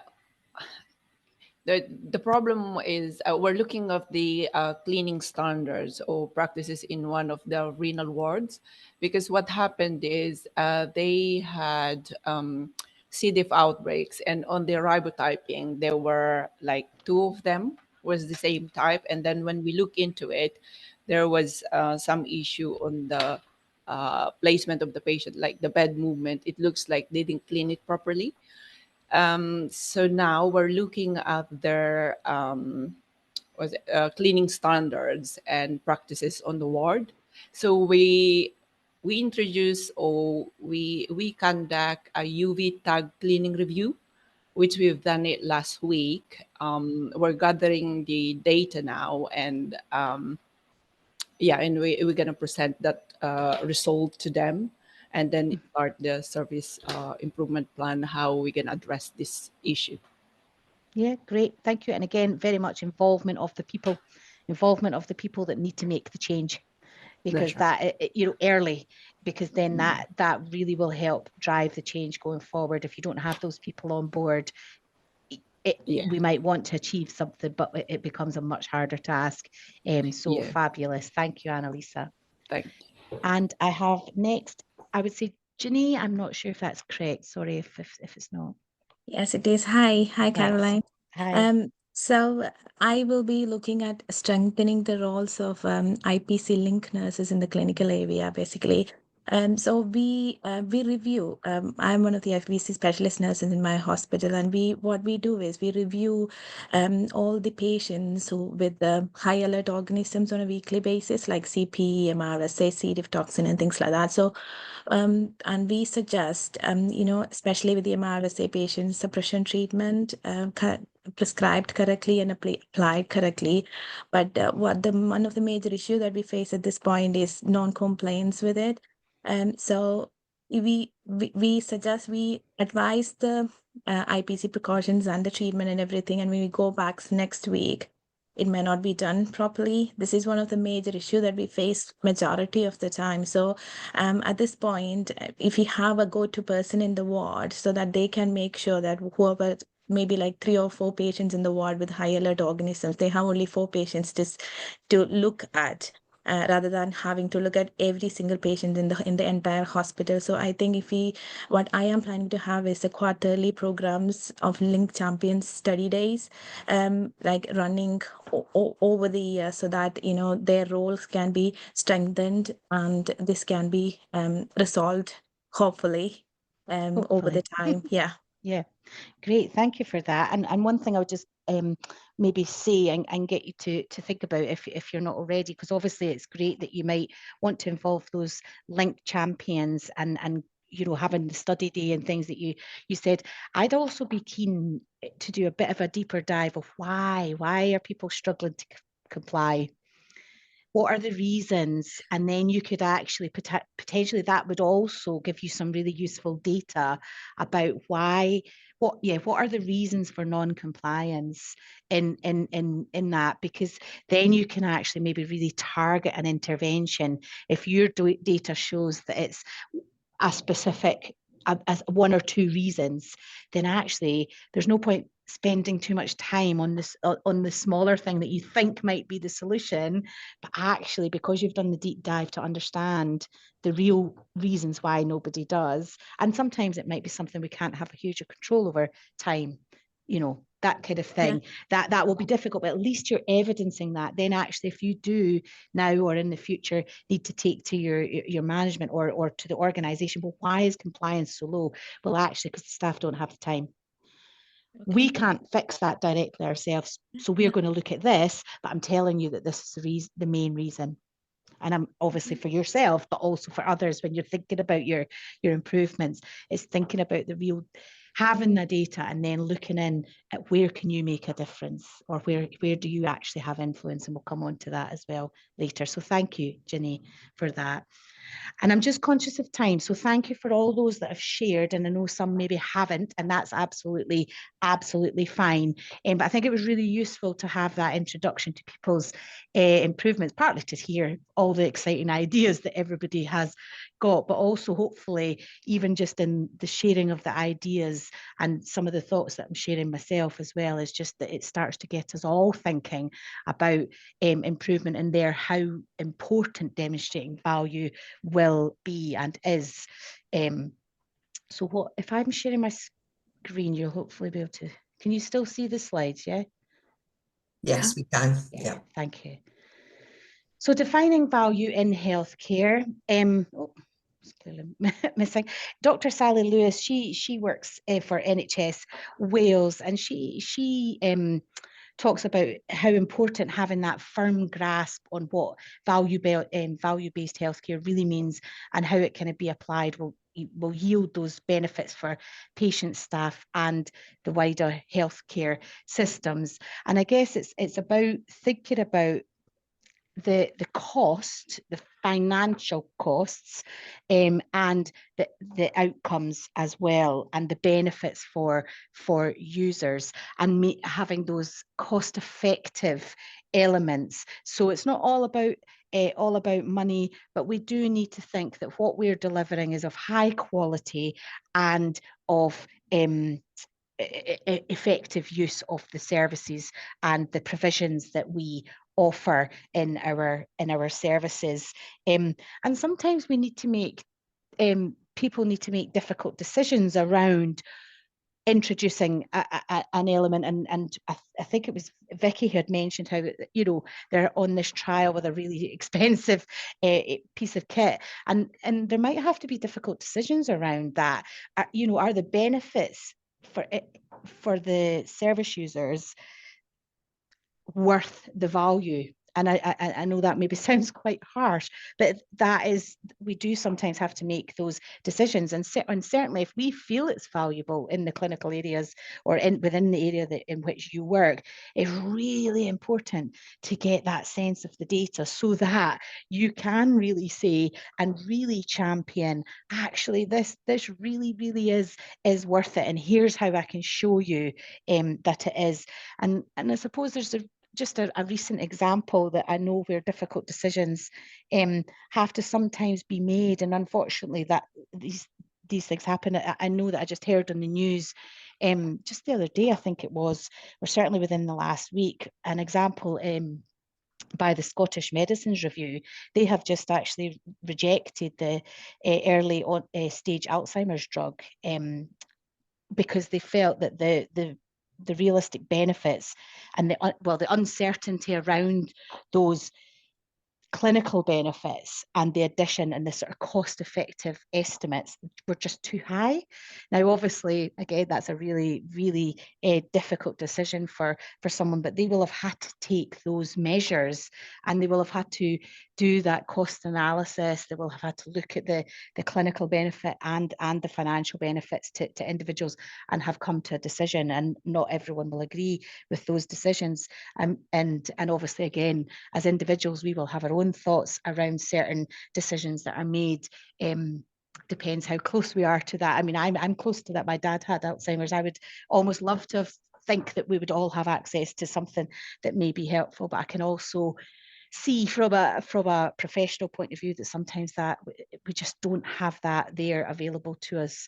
So that's just an example of sometimes we do have to make difficult decisions. So there is a sort of bit of an equation, the value equation, or that technical value. Thinking about the value, think of the outcome and experience. So again, it's not just the actual outcome for an individual, whether they've stayed in hospital, less time than we thought they needed to. We've managed to get them out. They've used less antibiotics, or they've not needed a certain procedure, or they have. But it's about experience as well. And I think sometimes we forget about that. When we're doing improvements, we don't always remember to think about actually what the experience for an individual, because experience can be difficult to not necessarily measure, but it can be difficult to show how that the value of it around experience. So again, gathering data, getting that qualitative information from your patients, your service users would be really, really important. And then also looking at that triple value model, looks around the technical value, the personal value, again, that for individuals, but then also that more broad kind of population value as well. So kind of what's it all about?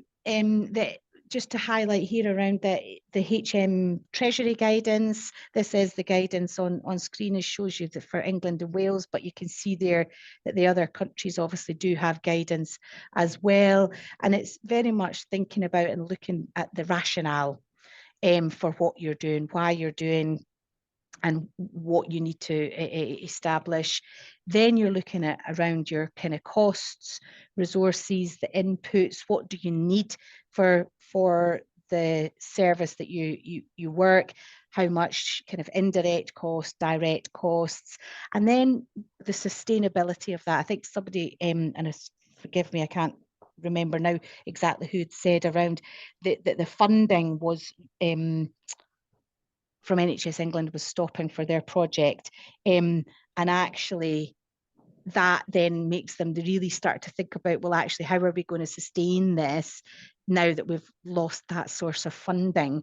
So it's then thinking about how we're going to carry that on.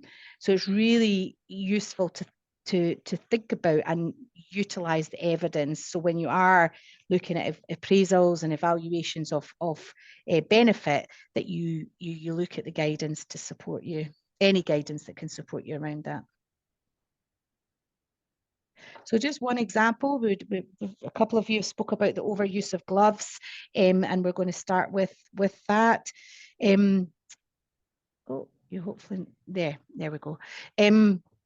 So this is just an example of the scale and costs from current practice from actually an NHS Grampian 2004 Gloves Off project, looking at the employment and planet health. So they, you can see here on the slide that they had obviously looked at their data and using, they used more than 34 million disposable gloves during that financial year 2023 to 2024. They were also looking at the environmental costs. So again, not only the actual financial costs in pounds, but also then the cost environmentally. So they had been able, they did the equations to work out an estimated cost there around the kilograms of CO2. They could also then look at the electricity enough. So using that CO2, they've then, the measure for that, then they've worked out that actually that could provide enough electricity to power 2,500 homes for a month. Healthcare is a huge user of planetary resources. So we do need to consider that. And then obviously the infection control team worked alongside waste management, quality improvement, health and safety, and the domestic and procurement colleagues. And they achieved a 6.7 reduction in the number of gloves used in the first year of engaging with staff. So I think it's just highlighting this example is highlighting the importance of doing some of that real maybe sort of feels difficult, depends how good you are at, or how you'll enjoy doing that sort of real calculations work, but how really valuable it is to show that, and then also how that the involvement of a whole team of people. So maybe sometimes involving people that you wouldn't usually work with, and how that all coming together and having that appreciation and understanding of why this is so important is really, really pertinent. And also what I'd mentioned earlier on as well, having that evidence around the impact, the consequences, the outcomes for people. And again, in this example, they were looking at the evidence that we know that wearing gloves for a long time can result in hands becoming wet and soggy. And then obviously the cross-referencing that perhaps, like I mentioned earlier, to sickness absence. You might, you know, our staff do staff have problems with skin irritation? Is there more referrals to occupational health? And having some of that balanced information also can help would help arguments here around the impact and the outcomes, and basically trying to evidence to individuals the value and importance of going through with this project and making changes to their practice. Because whenever we want to make improvements, I think we really do have to think, particularly at the moment, you know, every area that we work, that you will all work, and we all work actually, is we're all challenged, and it's, you know, we're all up against often pressures and time and the amount of people and the acuity of those people maybe in your care. So, you know, if we take a step back somewhat, we can sometimes see how potentially easy it is to fall into patterns that you've always done, or, you know, and new people to those areas then fall into patterns that, you know, other people are showing through role modeling and such like. And whilst it might not be appropriate, we've got to, as I've said earlier, around that, really taking that objective lens and taking that step back can be really helpful.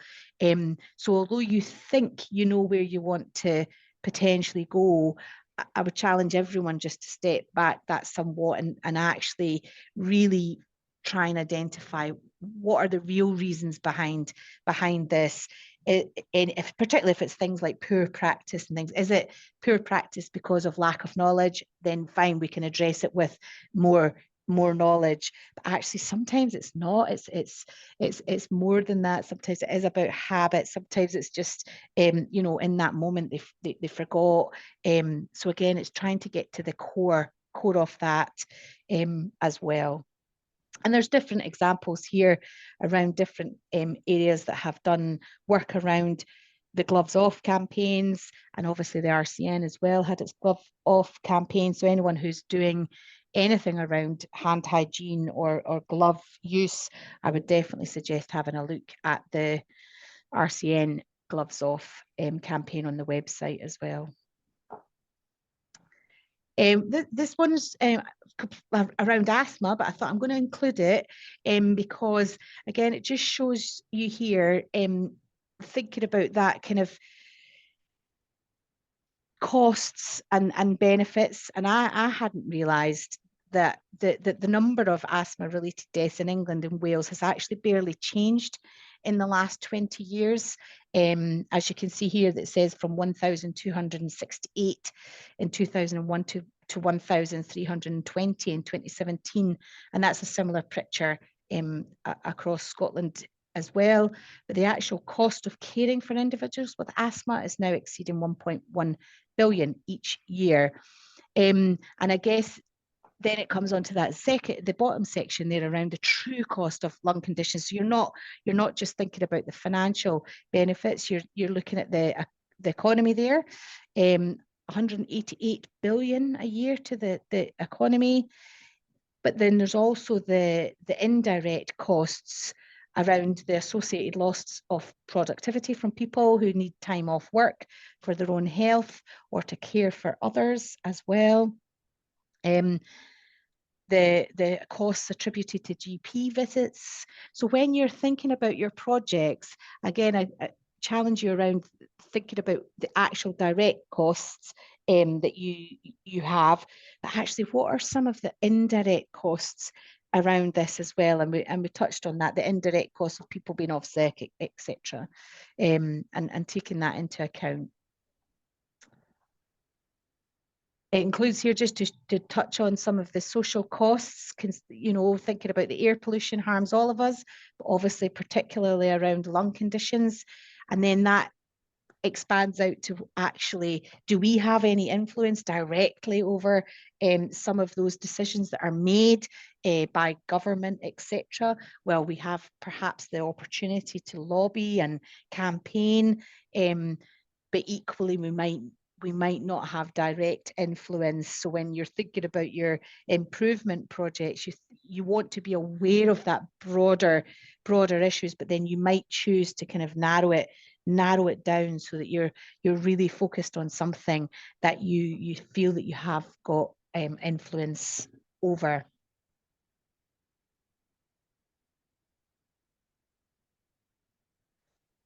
And I've spoken about this a lot around that widening your lens, taking not just the direct cost, taking into account those less quantifiable inputs, making sure that you've got evidence to back up your claims, not just for your service improvement plan for your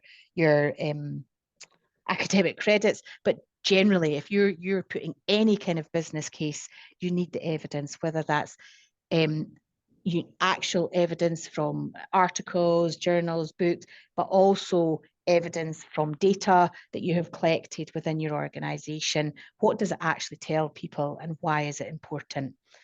And it's not about including everything, because you just physically maybe wouldn't be able to include everything, but it's about including what people need to know. So where do you begin? Are you thinking about the data, or are you exploring the relationships? So I would want you to ask yourself about who, so that sort of relational element, the what, so that's technical element, and the how much. So when you're thinking about demonstrating value, you want to be thinking who, what, and how much. So I would always thinking about starting with the relational, that stakeholders. Some of you mentioned that already. You'd started to identify people already that you know that you need to work with. Some of you may be at some ideas that you think would be useful, but again, I would just pull everyone back to that. Have we really thought about everybody who needs to be included here? And you will potentially miss certain people off, but if you get a key group of people together who you need to be involved, and we'll come on to think about how involved do they need to be in a moment, but you want to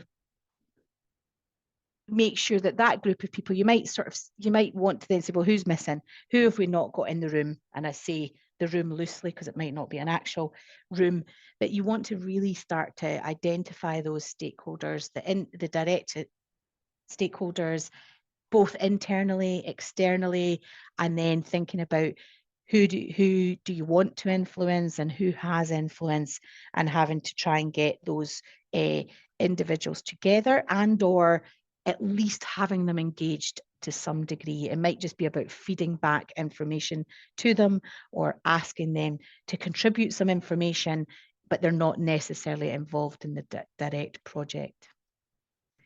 So it's useful to do a stakeholder matrix so that it's an easy way to show who you're thinking about, your direct stakeholders, your indirect, those that are internal, those that are external. And again, this is taken from evidence around making the economic cases for nursing innovations. And it's just one matrix method that you may find helpful to demonstrate your thoughts around that, and actually then allow you to really consider who should be involved. Another stakeholder analysis, another way to think about that is thinking about those who need to be involved and then breaking that down into who has high influence and low stake, so they don't maybe have much stake in the actual work, but they've maybe got quite a bit of influence. So again, you just need to handle that with care. Those that have got high influence and a high stake in the activity that you want to undertake, they're a real top priority. And then again, though, you know, looking at those that might have low influence, but they still have a high stake. So it might be the people that you're working with. We've said that a few times with people's projects. I get thinking about directly connecting with those that might need to use the tool that you're talking about, or that are filling in the information that you need, or that those are the people that are going to have to make the change. They might not have as much influence more broadly. They may have, but they may not. But they are then very high stake. So you do need their help to participate with the project. And then those people that have low influence and low stake, it's not to say they're not important at all, but they're that lower, perhaps, priority. And then when you're thinking about the technical elements, what do you know? You're thinking about identifying those costs, types of costs and the benefits. And then what can you measure? Really, really important, thinking about quantitatively and then qualitatively. And what are the numbers that you can put to that, and including the pounds that you can put to that.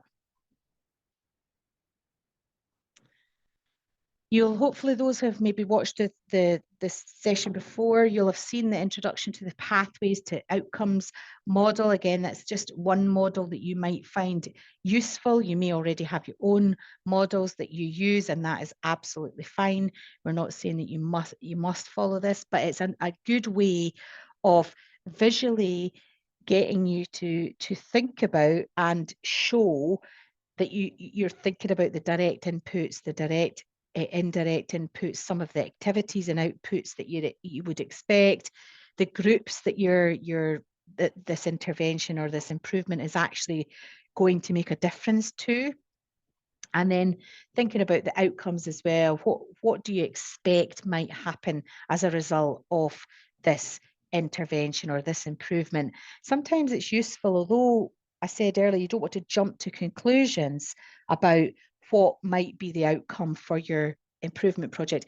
It is useful to have some thought at the beginning of what you might anticipate might be the outcome, and start to think about, actually, yeah, what difference is this really going to make to individuals, and are these short-term, medium, long-term benefits? Because that would be really important to spell out to people as well, because there may be short-term cost implications of introducing a new intervention, but actually the long-term benefit actually would outweigh that short-term cost, you know, in the interim initially. So again, it's being able to show that and think about how you would demonstrate that as well. So just some case studies to hopefully try and help show how others have done that and used that pathway out to outcomes model to help. This is an example here, a clinical nurse specialist-led children's continence service.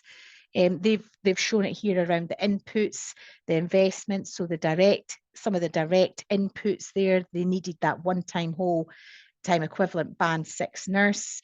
There was a secretary involved. There was obviously clinical rooms that they needed, the actual clinical supplies as well for this continence service.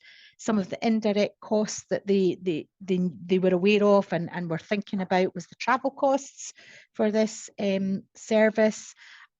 Also around that, kind of the need to download information, leaflets, etc., and then the non-medical prescribing around that as well.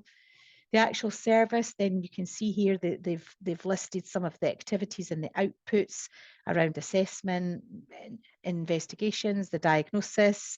Then they've clearly stipulated the groups to be targeted. So for this intervention, it was around children aged 0 to 18. So again, it's about being very clear when you're thinking about your service improvement that yes, you want to take that step back and have a look, and you establish the real cause and the effect of what it is that you might be looking to then make an improvement to.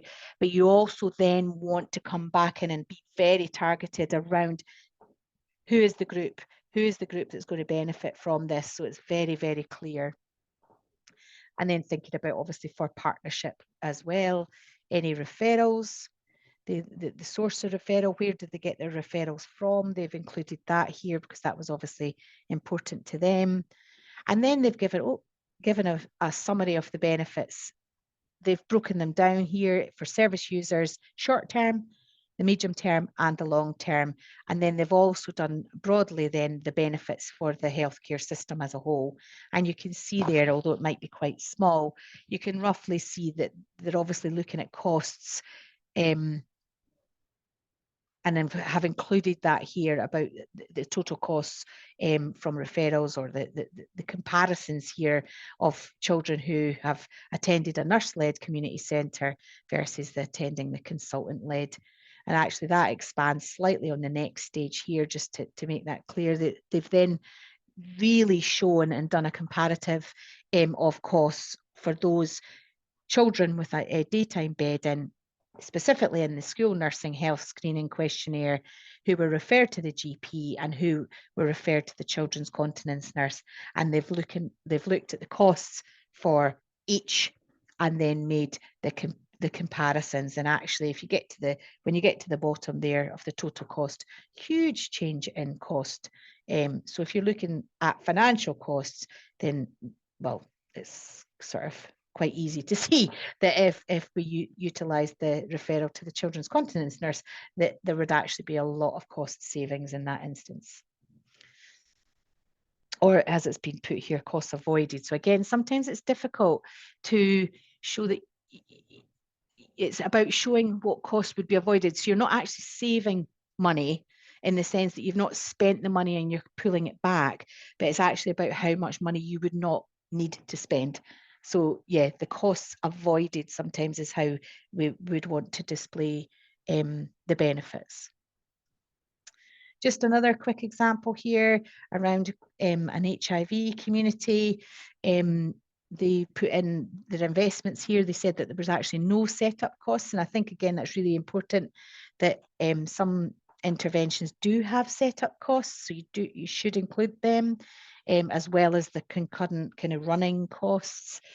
But they did require resources of a one-time, whole-time equivalent Band 8, for the community HIV clinical nurse specialist, a travel card, they included that there as well, and then the shared hot desk in their area. They've then introduced the service there. They've given a bit of a journey through the service, their referral routes they've identified, and then obviously listed some of the activity and delivery that they do within that service. And then they've ended with the outcomes here for the adults living with HIV and complex needs around the avoidance of the therapies and around the wastage. And you'll also notice that what they've included here is around the carers and family of patient feel supported. So they've obviously included the carers and the families, the service users, and asked their experience of that service as well. And as I said, that's sometimes really difficult to quantify, but it's really important to include.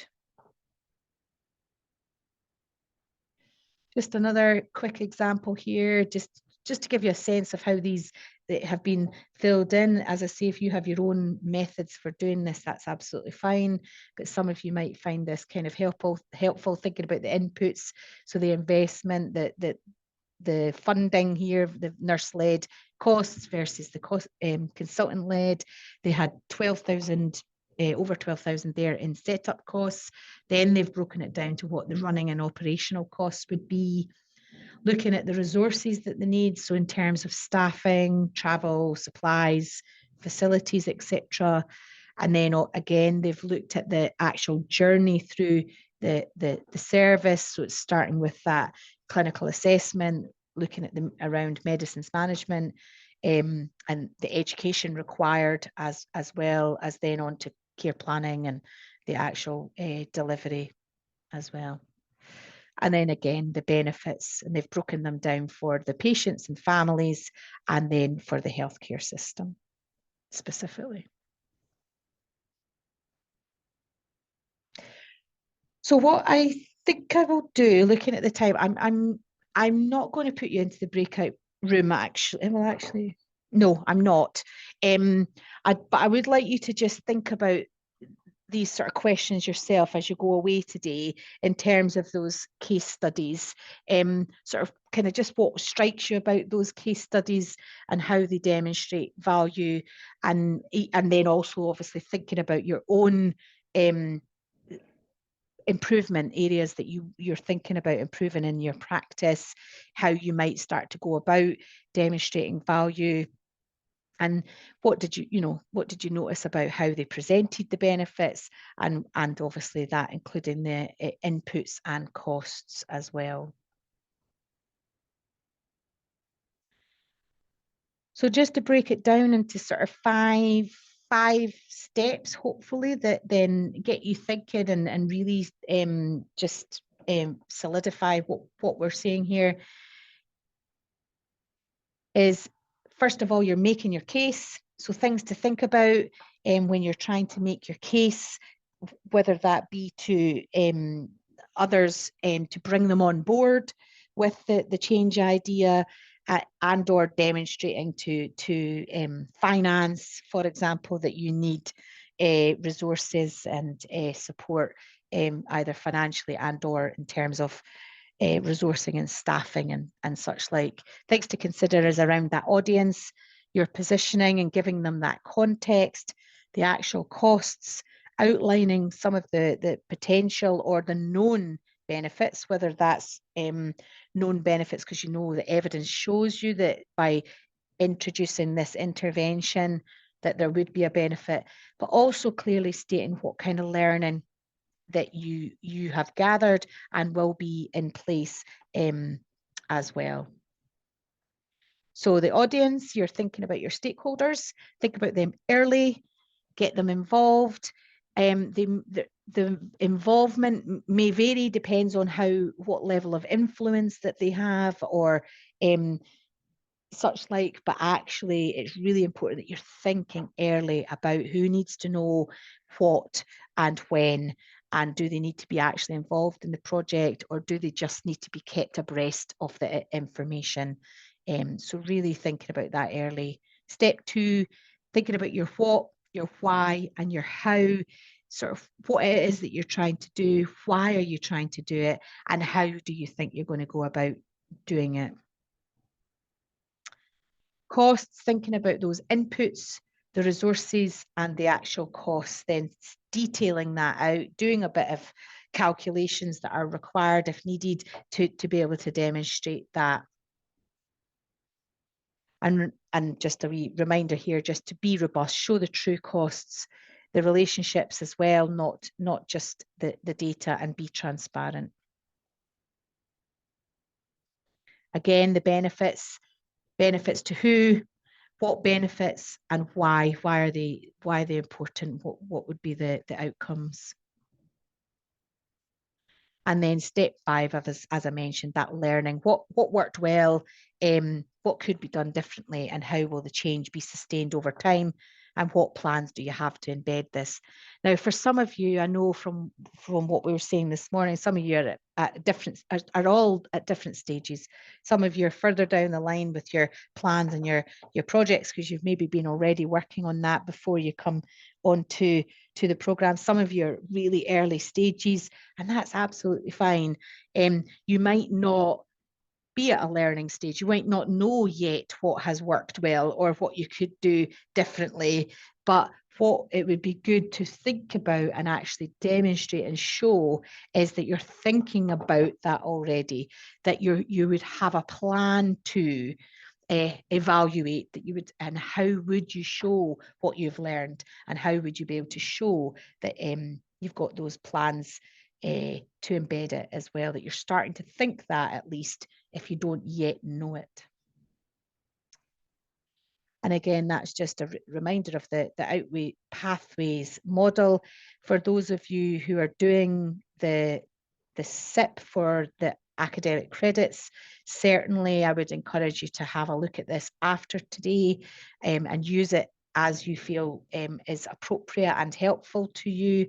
And for all others, if you're looking at change in practice, then again, if you find that helpful, then please utilise that. Just to give you some key resources, that guide to economic assessment in nursing, that's definitely listed in your reading, available on LMS. So definitely worth having a look at that. It is sort of around, I think it's 2015, but it's still a very good resource. So have a look at that, fully accessible on LMS. And then again, yeah, just drawing you back to some of those, the HM Treasury Green Book for England and Wales, and then if you are in Scotland or Northern Ireland, also obviously having a look at their manuals around the government guidance on appraisal and evaluation. So here's just showing you around unit costs. They've shown it on thinking about what are the unit costs. It's just a different way. They tell you how much cost providing a single health and care service.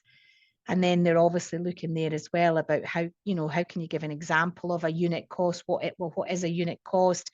And they've said there, they've defined a unit cost as an hour of a nurse's time, or it's ambulance services, it's daycare, it's home care.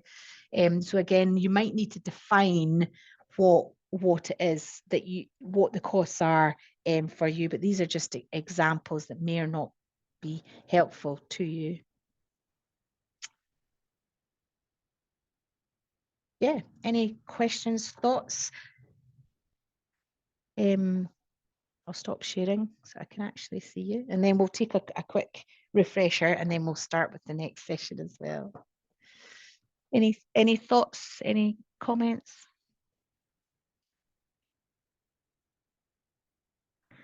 Stunned silence. That's fine. Oh, it's Sunday, yeah. I think that's oh, it's a clap. Oh, that's fine. Good. It's a clap. I think one of the things for me, Caroline, was when you were making the point about the avoidable costs thing. Yeah. Because with the example that was given there, with like the paediatrician and the specialist nurse, yeah, you can't cost cut because that paediatrician is employed. Yes, no, exactly. But what you may be able to demonstrate is how many additional appointments that paediatrician could be doing for somebody else. Yes, that's a very good point. Yeah, exactly.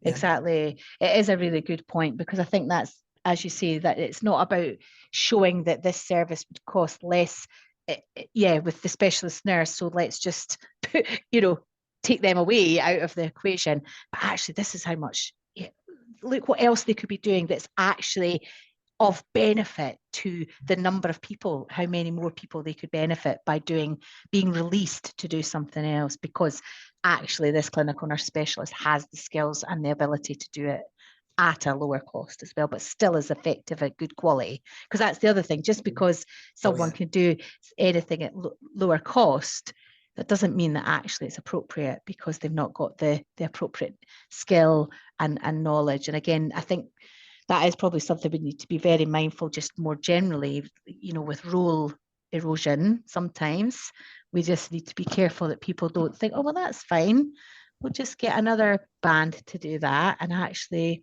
we need to hold on very tightly to the fact, well, actually, that's not okay. So, yeah. And the other thing for that one, which really stands out with that one, is the fact that the children were getting treated so much faster. Yes. Yeah. Yeah, exactly. Yeah, seen much quicker. Exactly. Yeah. I know. Yeah, indeed. But again, still, because it was by someone who was still in an appropriate role for able to do that role. So yeah, definitely. Great. Okay. Right. Well, if there's no questions at the moment, what I would suggest is we just take maybe 5 minutes, just a quick refresh. Is that okay? Have you had a proper break? Yes, we have. Yes, we had. That's fine. Just to double check. So yeah, if I can maybe say 12, because I've got till 12:45. Is that right? Christine, yeah, yes, about that. That's fine. So if we could say come back at 12, ready to start at 12, then we'll get started on the next session. Great, thank you. Thank you. Could hear that recording is now back on. So yeah, this session is just a bit of an overview around the leadership and the sphere of influence. Again, it's just to get you thinking, get us working together, and hopefully thinking what's happened here? Yeah, around that leadership and the sphere of influence. So what I'd like to do is just start with a Slido. I think you've used Slido before, so Crystal is aware that she has this, and I would just like you to start populating some thoughts and some words around what influences leadership, and we'll hopefully just start to see that come up just now if we can, Crystal.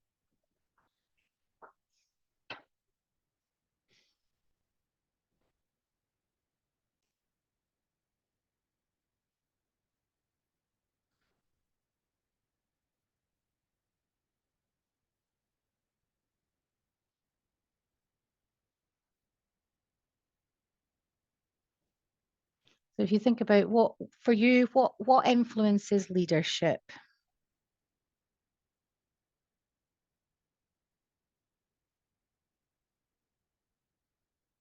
Yeah, respect, good role modeling, commitment, yeah. Empowerment, thank you, yeah.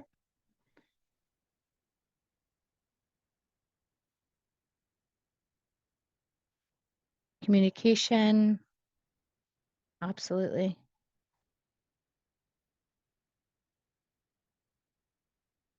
I can see people typing, there's things in the chat coming as well. Oh, empowerment, yeah, that's fine.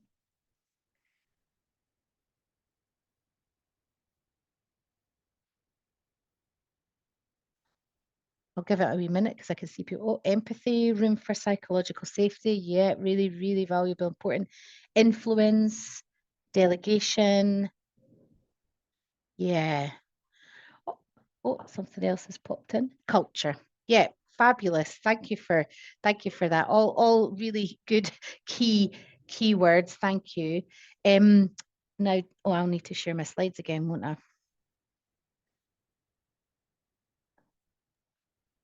2 seconds. Sorry about that. So the thing about going out to Slido.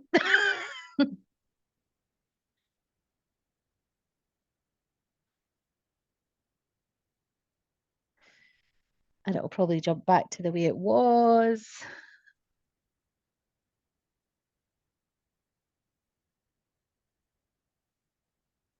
While you're doing that, we just got a comment in the chat as well. Kim mentioned understanding too. Oh, great. Yes, absolutely. Thank you for that. Again, are you seeing it the wrong way around? Yes. Fine. I should just know that that's the way it is. Fine.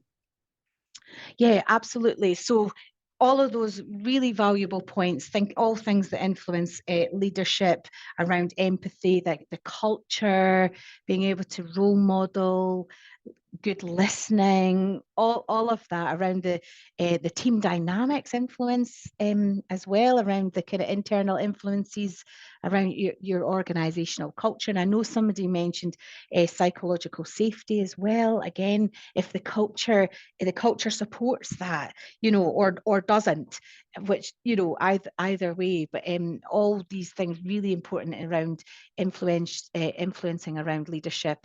So does and other influences on leadership as well are around the kind of organizational values as well, and communication absolutely can obviously have a really important impact, both positively and negative, sadly. And also resource allocation as well. There's influences around that. And then if you think about some external influences, obviously there's politics and things all kind of start to influence leadership as well. So So leadership in the sphere of influence. So as we know, leadership is that kind of ability to inspire, guide, and influence individuals or groups towards that achieving that kind of common goal. It can involve that sort of setting a vision, making decisions, motivating others, and then fostering kind of an environment where people can thrive. And also at that environment, we think back to the culture and the psychological safety as well, creating that environment that people feel safe to be themselves as well, so that feel safe that they can be who they are in that work environment, and also be safe and feel safe to be able to speak up, raise concerns, be able to share ideas and collaborate in the work as well. And it's not, leadership is not just about that kind of authority or position. It's about the impact, the emotional intelligence, the ability to drive meaningful change as well is really important. Then when we're thinking about the sphere of influence, that refers more to the kind of people, the groups, the areas in which an individual then has impact around decisions, behaviours, outcomes, whether they're directly or indirectly. And the sphere of influence is then is shaped by those relationships, the expertise, your credibility, and communication skills as well. And then if we think about the sort of sphere of influence in that professional setting, it's that it's often it determines how effectively we can drive change, how effectively we can inspire others, and how that then contributes to the organisational success as well. And there's direct influence that we can have around colleagues, direct reports, and then supervisors who are kind of immediately impacted by the decisions and leadership and actions. And then there's indirect influence as well, around the indirect influence we maybe have on other departments, stakeholders, people that are using the services, and depends on the kind of service you're in. It might be, other competitors and other places as well. And also around the indirect influence on reputation and networks. And then there's a broader kind of cultural and strategic influence around that kind of shaping the workplace culture, advocating for initiatives, influencing policies and contributing to the broader organisational goals as well around that.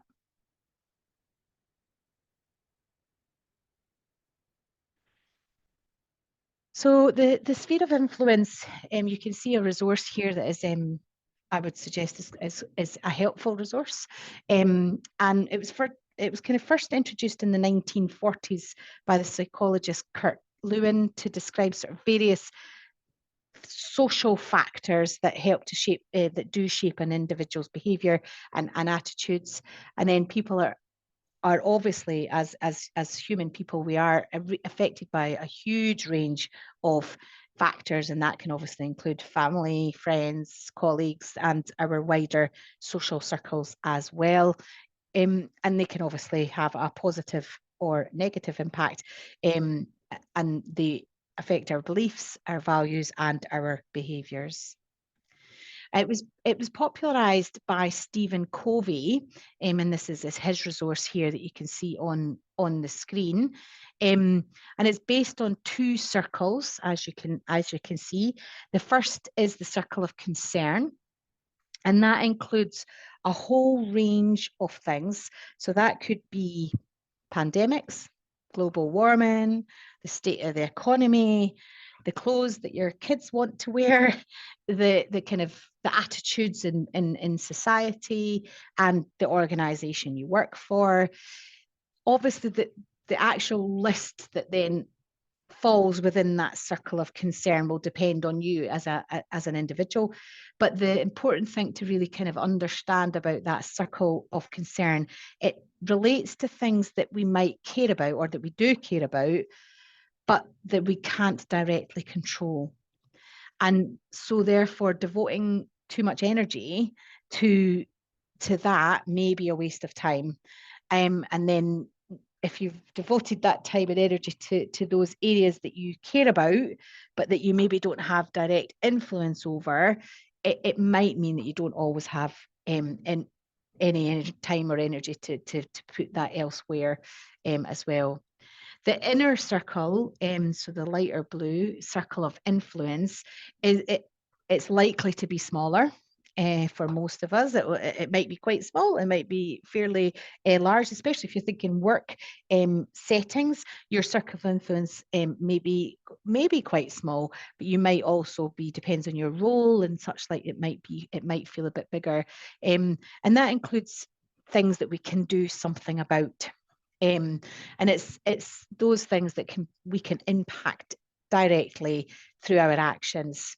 And therefore, particularly when we're thinking about improvement and we're thinking about change in practice, it's the key focus for our energy in this circle of influence is around those things that we can influence and will help us to then make better, effective changes. And I think what's really important, again, but part of when you're thinking about any kind of improvement or change of practice, or just actually taking a moment to reflect, is also sort of knowing and understanding how far your circle of influence extends can be really important around that kind of your sense of kind of individual effectiveness and that good leadership. So, and then forming partnerships and alliances that you maybe don't have direct influence over something in your circle of concern, but then you might know people who do. So you might not have direct influence over things in your circle of concern, but yeah, you might know someone that does. And then by building those relationships, that can then really be helpful as well. And I guess to be an effective leader, you do need to know what the reach of your circle of influence is, and then start to look at ways and taking action to expand it where you can. And whilst it's, perhaps having that kind of awareness of areas of concern out with your influence, it's also good leadership is perhaps recognizing you're not going to spend a lot of time in the worry zone, if you like. I like to think of it as the worry zone, the things that we might worry about, think about, or know about, but we just don't have the control over. So actually being that good leader is about recognizing maybe that they exist and they're there, but then saying, well, actually, let's bring this back to here.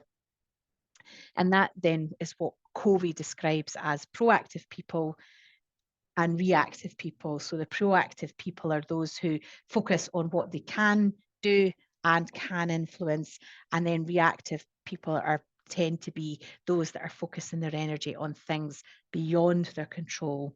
And I guess probably most of us might spend a bit of time in each. I think, especially if you're quite a reflective ponderer, I am a wee bit, that actually I probably do, I'll own up to the fact I probably do sometimes sit in the worry zone, and then think, actually, wait a minute, this is not helpful for me. I actually need to come back to what I can do something about, and therefore bring it back in.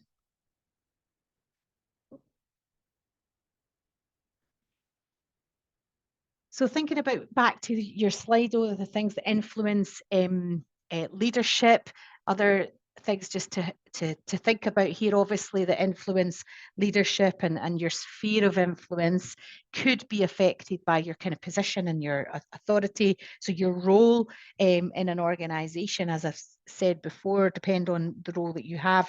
You may have more direct and indirect influence over others. So leaders in organizations often kind of have that more defined and broader. So for example, the chief nurse, she typically will have they'll have typically have that kind of wider sphere of influence than perhaps the department manager would have. And then also things like personality and charisma. So leaders with strong personalities and charisma and those kind of interpersonal skills can often expand their sphere of influence beyond their kind of what would maybe be deemed as their formal authority as well. Relationships and networks, so that a leader's ability to build and maintain strong relationships with others can significantly impact their sphere of influence. And then strong connections can really provide access to resources and support as well. And it's making time for that. It's recognizing the importance of relationships and networks and building those. And we've spoken already this morning about when we're thinking about demonstrating value, the importance of our stakeholders. And I guess that really fits in here around taking the time to know who those stakeholders might be or are, and who may also influence the improvement that you wish to make.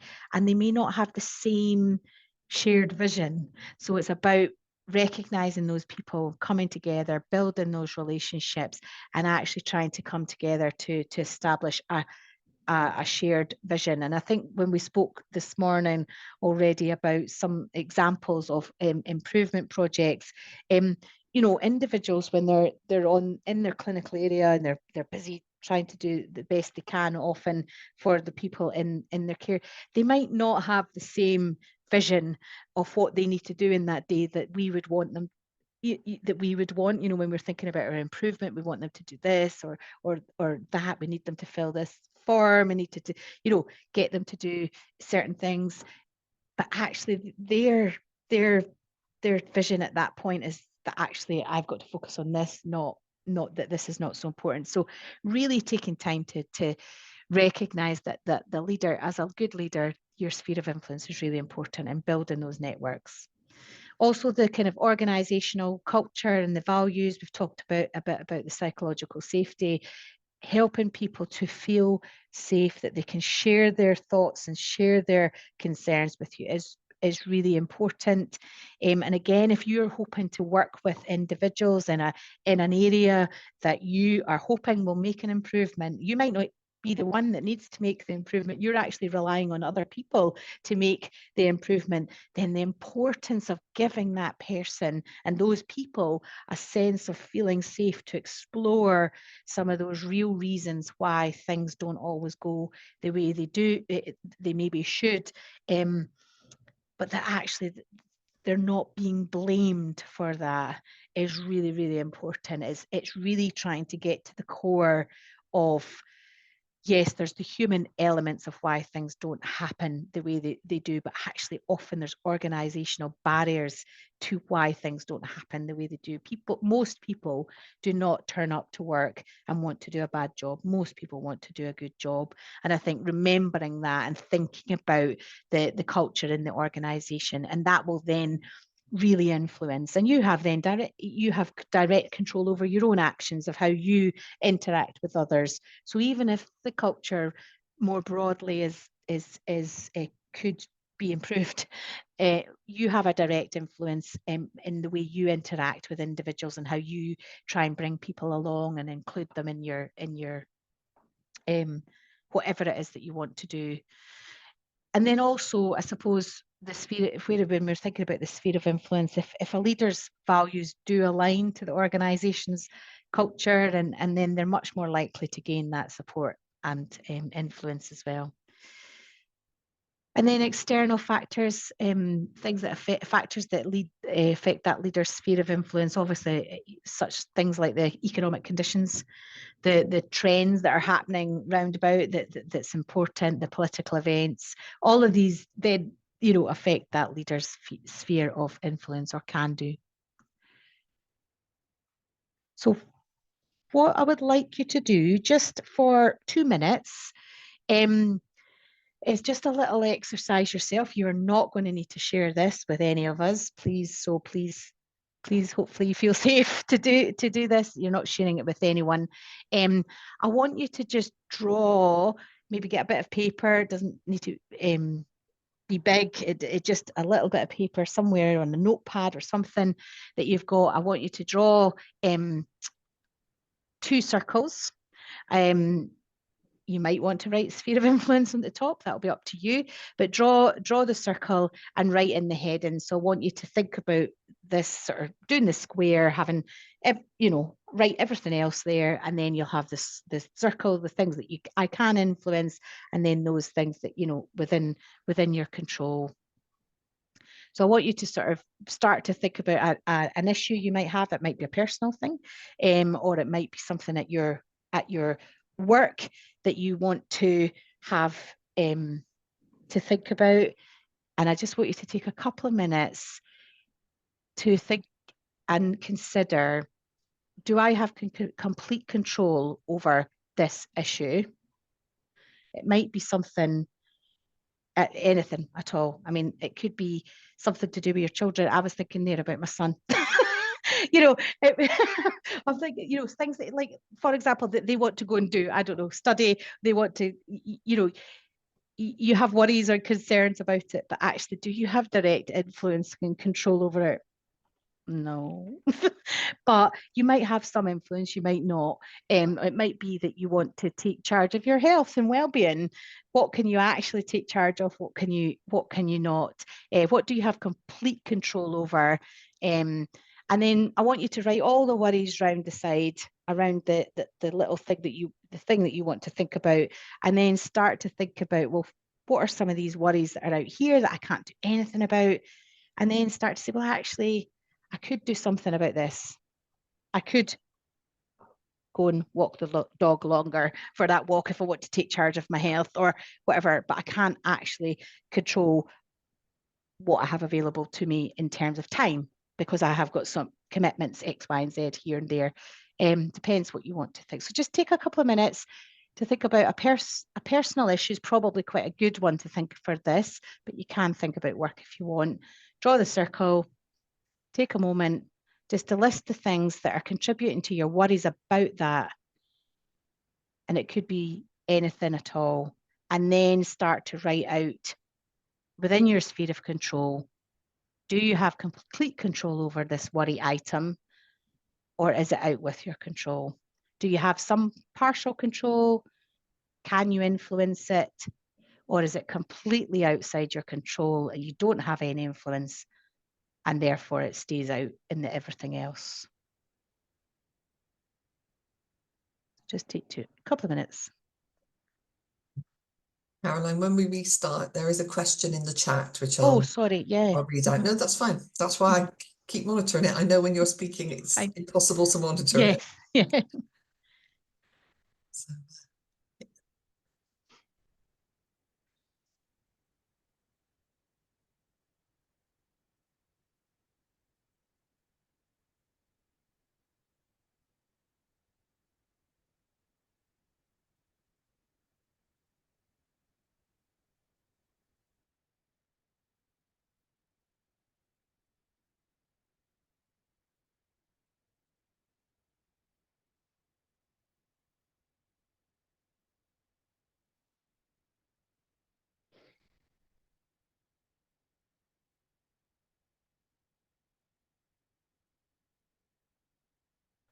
Okay. It was just really just to get you a sense of sort of started to think about it. And I think sometimes people start to struggle with this sort of idea, or even if you don't, sometimes it could be when you're thinking about your worry items and you're thinking about what you have control over, you don't have control of. It's also about how it might feel to try and let go of some of that.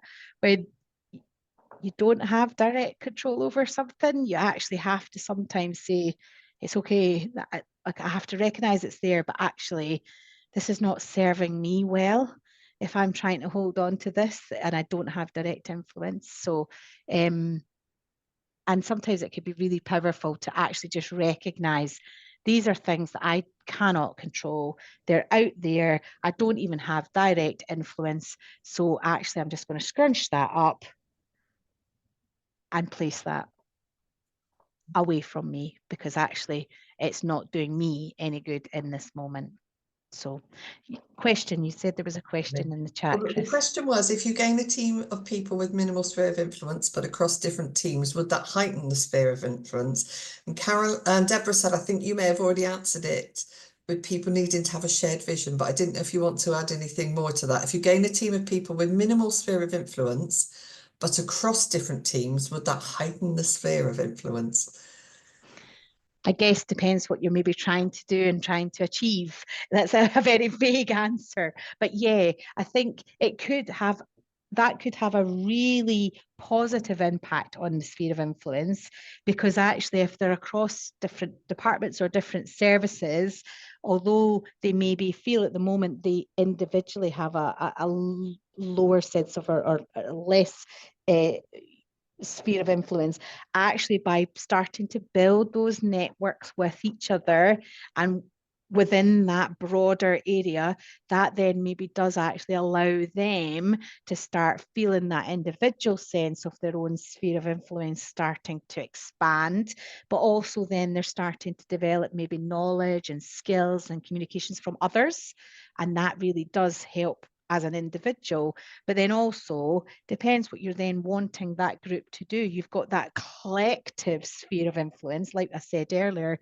You might not have the direct sphere of influence, but you know someone who does. So actually having built some of those relationships and connections and networks, that would then maybe allow an individual to say, do you know, I don't, but actually I know now somebody who does in that team, in that area, so I'm going to go to them and let's to see if we can start to work together in that to create that shared vision. And then obviously it depends what your role in that is. If you're then the leader of those collective groups that are coming together, trying to give them some time to establish those relationships and connections then can be really helpful, or help them to develop that shared vision as well can then be really helpful. I hope that answers the question, or helps anyway. Yes. So really, I guess it was just to show that in essence, your sphere of influence is kind of dynamic and ever evolving, and it won't always, it might be different in your personal to your work, and what might be the case today won't necessarily be the case, you know, in 6 months' time. You might have, as I say, developed more knowledge, developed more skill. You might have built some relationships and networks that you don't previously have at the moment. But I think again, it goes back to what we said this morning about sort of starting with that open mind is really important. Thinking about those stakeholders, thinking about who do I need to get involved, and if you don't know, trying to actually find someone who does, and it's starting to move that forward. So what I would like you to do now, or what I'm going to ask Crystal to do, is break you into breakout groups, just sort of 3 to 5 in each group, please, Crystal. I know you know this because I've told you in the background, so that's fine. The timing I'm going to change slightly though, please, Crystal. So if we could just say around 10 minutes, if that's okay. Groups of 3 to 5, and the instructions are going to get posted in the group as well. But what I would like you to do as a group is to list some workplace concerns. Now, you might want in your group establish that you focus on one person's area and work their improvement, or you might want to sort of just generally have a list of concerns that you have in the workplace. So I don't know, it could be things that you've got issues around nurse to patient ratios, or it could be that you've got issues around patient safety. It could be issues about compliance with audits, hand hygiene concerns, whatever it is that you have. List some of the workplace concerns that, and then I want you to categorize them into the circle of concern. So those things that you care about, but you cannot change directly. And then I want you to have a circle of influence, those areas that where you can take action. And I also then want you to think about, as a group, for those items in the circle of influence, try and come up with some actionable steps that you might be able to take to create a positive impact. So that could be mentoring new nurses, advocating for policy change, whatever, depends on the list of things that you have come up with in your group. So yeah, about 10 minutes, please, Crystal. And the instructions are going to get posted into your group as well.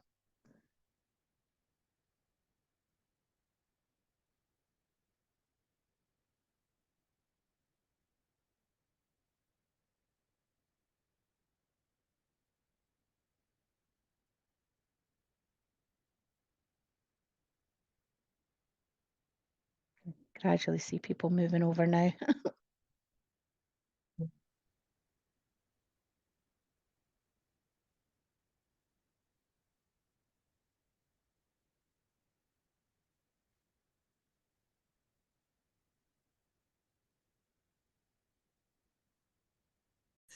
Fabulous. Now I think, is everybody back now? We've got 2 more groups left. I was going to say, yeah, I was thinking there's still people still to come back. I did that quite preemptively. Sorry? I did the recording a bit early. Ah, that's okay. Just, well, I'm saying it's okay. Well, I mean, you just need to edit. We'll just give them a wee minute then to come back. They'll obviously should get the notification to come back in a moment. Well, it looks like Sarah's talking to herself in room 1. Oh no, she's got everybody else joining us now. Great. So that looks like everybody's back now, if I'm right in thinking there. Yeah. Okay.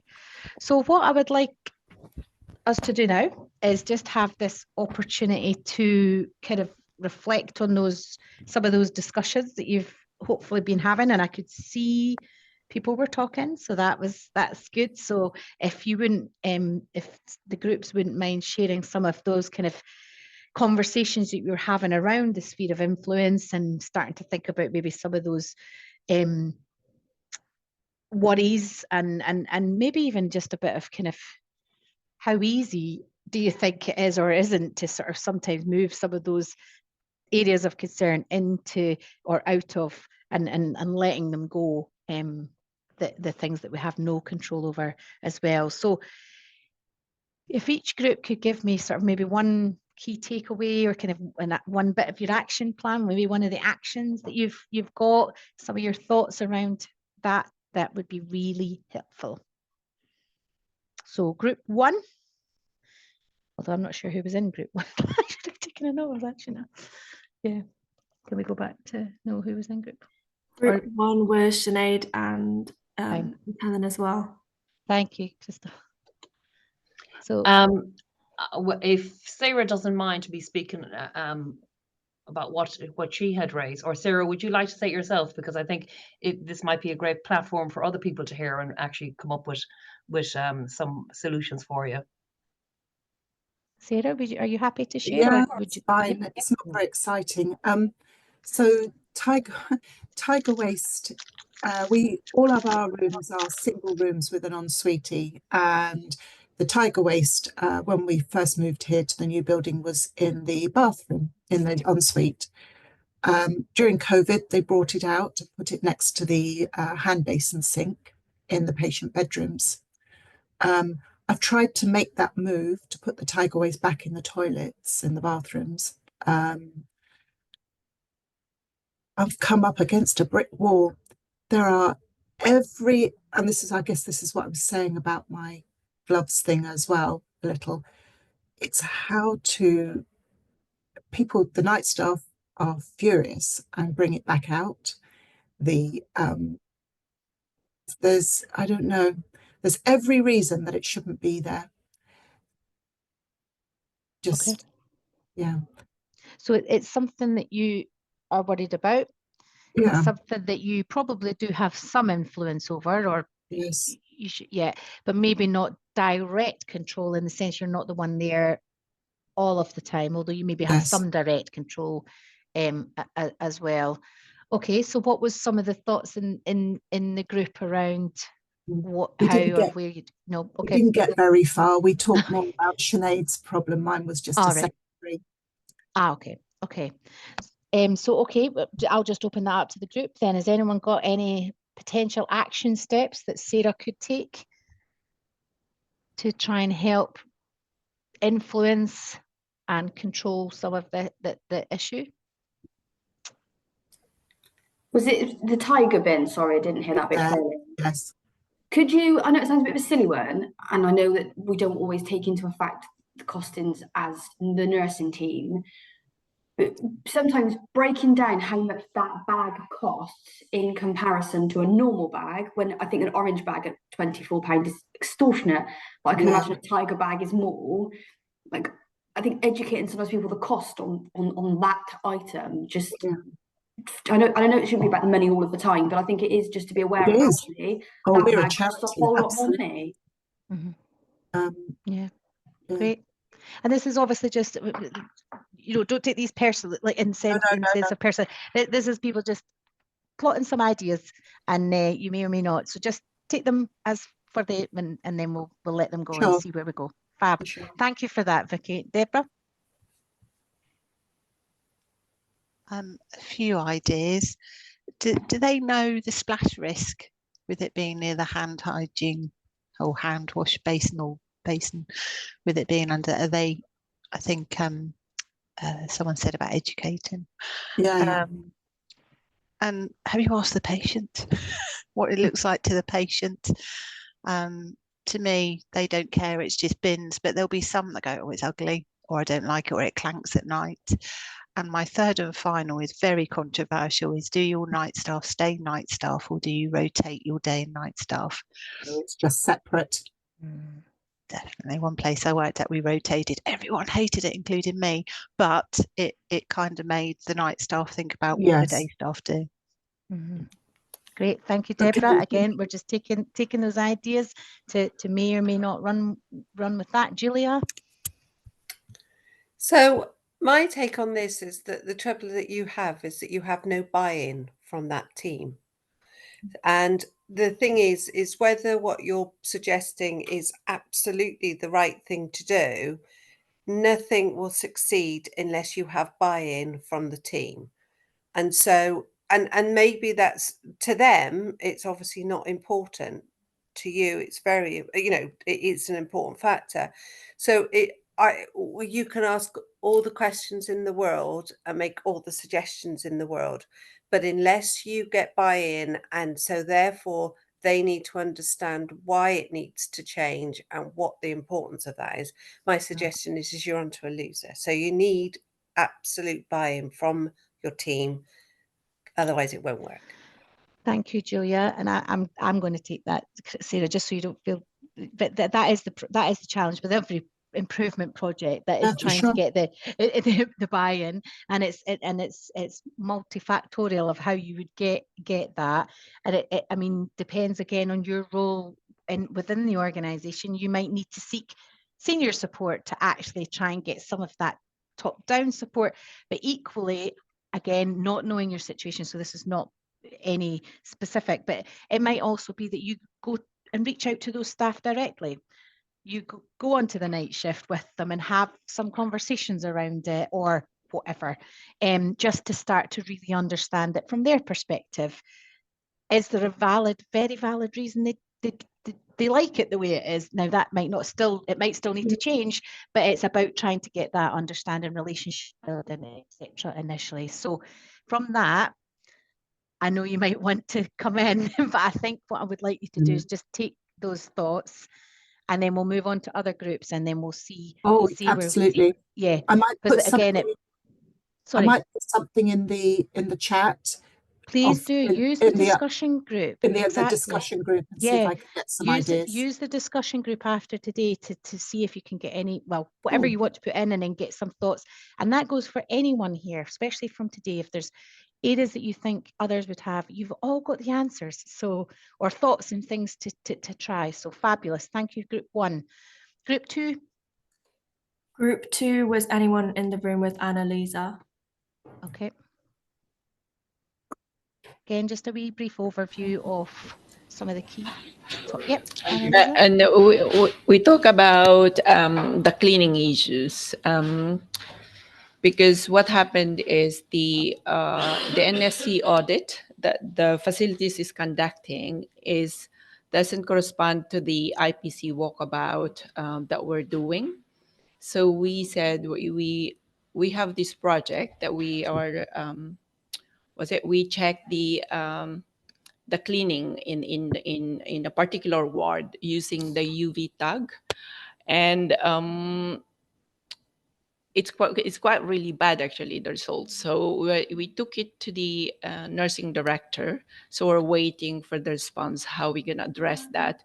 Because obviously with the cost, because we recognize that there's a problem on the manpower, that they probably need to increase the manpower, but then obviously the cost about doing that. Because if we're going to introduce to this ward, then that means that the other wards needs to do that as well when we move forward to this project to the other wards. So we're stuck at the moment. Okay.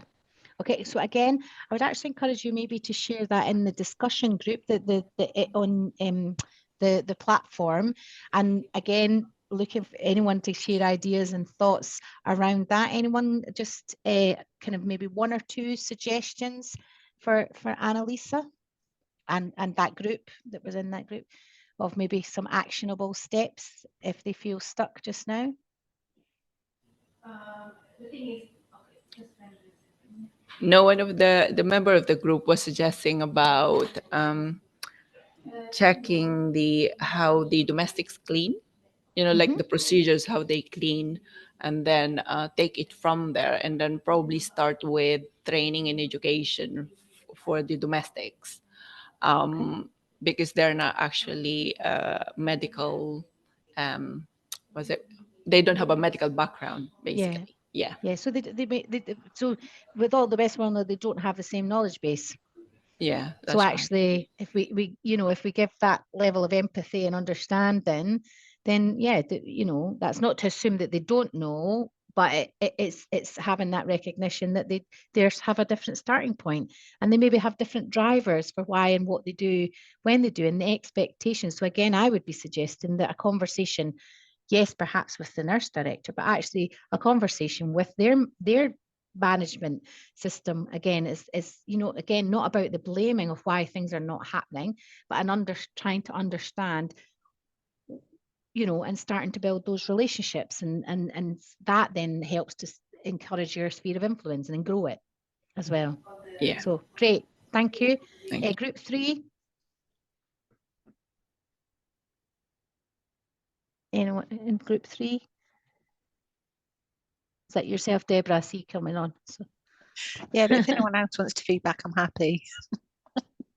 Go for it. We're running out of time, so go for it.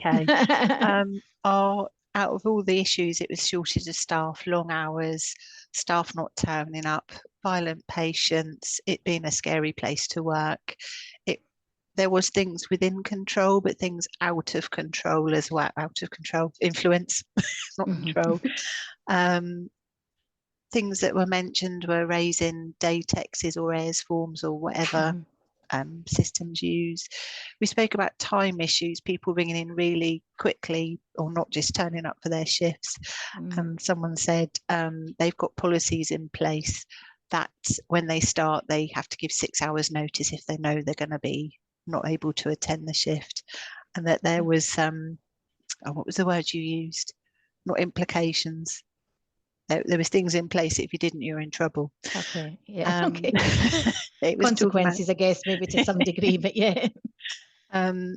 What was in the influence was raising concerns. Freedom to speak up, guardian was mentioned. Reasons why people may or may not turn up on the shift, like buses not turning up or weather influencing.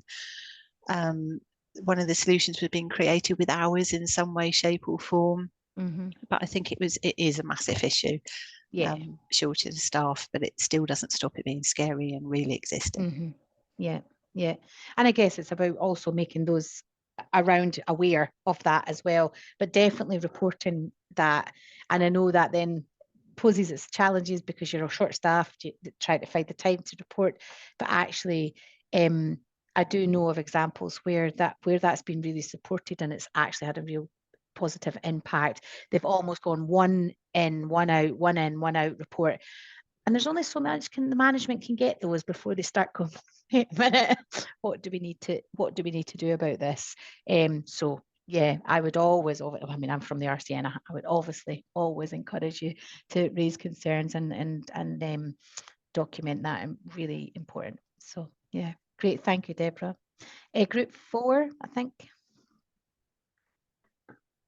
It's Christine, Mabuba, Richard and Vicky. Yeah, so we talked a bit about the work from an ICB point of view, because that's what we're looking at, and really highlighting the fact that we don't have a huge amount of circle of control. We've got a massive circle of influence, and it's really looking at where we might not be able to control direct action, because we're not delivering that direct patient care. We're not managing the staff delivering the patient care.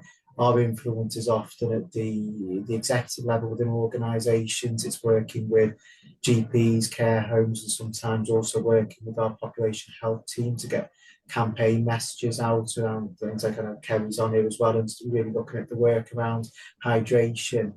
There are elements that we influence, but some of that is getting messages out to the public about why it's so important to hydrate. And where we're looking at antimicrobials, it's not just about the prescribers and getting the message to the prescribers, it's getting messages out to the public, not to expect or sometimes request, and sometimes put a lot of pressure on prescribers to prescribe antimicrobials. And so really exploring the fact that there's limitations to control, but really thinking about that broader influence.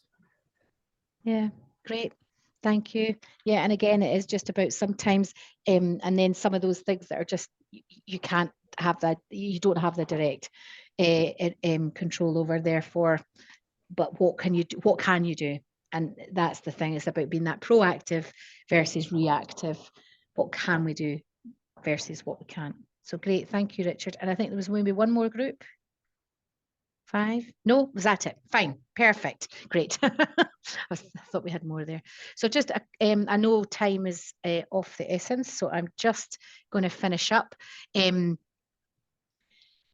Just around that expanding your sphere, we've kind of already talked about some of this. It's, you know, looking at ways to try and expand your sphere is really helpful, and it will help you with your projects now and in the future. So developing your skills, improving your communication, problem solving, the building relationships I've spoken about already as well, trying to cultivate those strong relationships with colleagues across within your own teams, and starting to try and cross boundaries, whether that be team to team, whether that be speciality to speciality. If you've got that broader ICB, what about other ICBs? What about the areas that you work with in there as well? Looking at demonstrating the results, using data, using information, using patient experience. How can that really support you in your messages going forward as well, and looking at how then that can inspire others to come with you, rather than sort of feeling like they're being told, listening to the real problem and why people sometimes do challenge change, because of no reason, but sometimes they've got a really valid reason, and we just maybe don't take the time to hear it. So just having that and trying to expand your sphere is really important. So just recap, circle of concern are those things you can't control. So like the weather, other people's behaviours, the global events, the circle of influence are those things you can control or can influence. So you can obviously influence your own behaviour, control that, your own thoughts, your own habits, your own relationships with others. The way you treat others is within your control. Any questions or thoughts? And I've ran over my time. I do apologise, Chris. You're fine. But yeah, I hope that's been of some help this morning, and giving some food for thought for individuals. Obviously, all these slides and the information is available on the LMS platform. And as I said, I would really, and somebody, it'd be encourage you to use the discussion group. Yeah. That's your space for your conversations with one another. If there's anything that you'd like to share with one another that you found really helpful or interesting, do it there. If there's anything you think, do you know, following that sphere of influence, these are some of the problem. Anyone got any ideas that I might be able to take forward? You've got the idea. You've got the information amongst you. So great. Absolutely, thank you. And use the discussion group, like we've been saying. Please do use that. Put things in the discussion group. There's always somebody will answer you in there. Yeah, even if it's one of us. Yeah, even if it is one of us that we can try and help, then great. But it's your opportunity to network and build your sphere of influence by connecting with other people who have knowledge and information across a variety of settings that you maybe don't directly have influence or control over. So perfect place to build your sphere of influence. That's lovely. Thank you, Caroline. Yeah, thank you. Very conscious we're coming to the end of our time with you today. Any burning questions from people today? If not, we can take them tomorrow. And for those of you that are doing the assignments, if you could just hold on for a couple of minutes with us, Crystal's going to show you where to go to access the link for the tutorial with Winnie. Oh, fabulous. Yeah, so if I can ask those of you that want to know that to hang on. If you're not worried and you know where to go, that's absolutely fine. You can leave us now, and we will see you tomorrow morning. Thank you for a lovely session and participating so well today. Thank you, Caroline, for your session as well. And we will see you tomorrow morning. Valentine's Day. Yeah, Saint Valentine's Day. Bye. I'll hang on just now to see the link as well. Bye.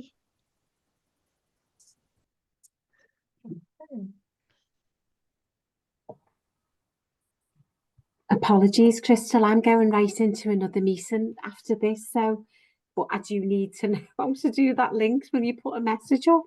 Yeah, no worries, I will. Thank you. We'll Thanks leave very much. this on record as well, so hopefully Crystal will be able to get the recording up fairly quickly for you. Oh, thank you. Thanks. Bye. Okay, so that's everyone. Right.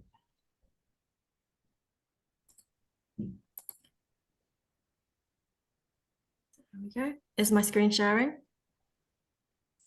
Yes, we have it now. Okay, fantastic. So when you log in, you should see, for example, if you're doing masters, it will be 7, but if you're doing the level 6, it will have 6 instead. So just make sure you're on the correct course page. And then from there, you should be on this screen as soon as you log in. But if you're not, make sure you're on community, not in journey. So on community and then in common room. And if you scroll down to the welcome message by Winnie, it is right at the bottom, join the meeting now, and it's on Teams. So has anyone got any questions? So just to clarify, thank you very much, Crystal, for looking at that behind the scenes. Just to clarify, this is for the online tutorial that Winnie is offering all students on the 11th of March at 11 a.m.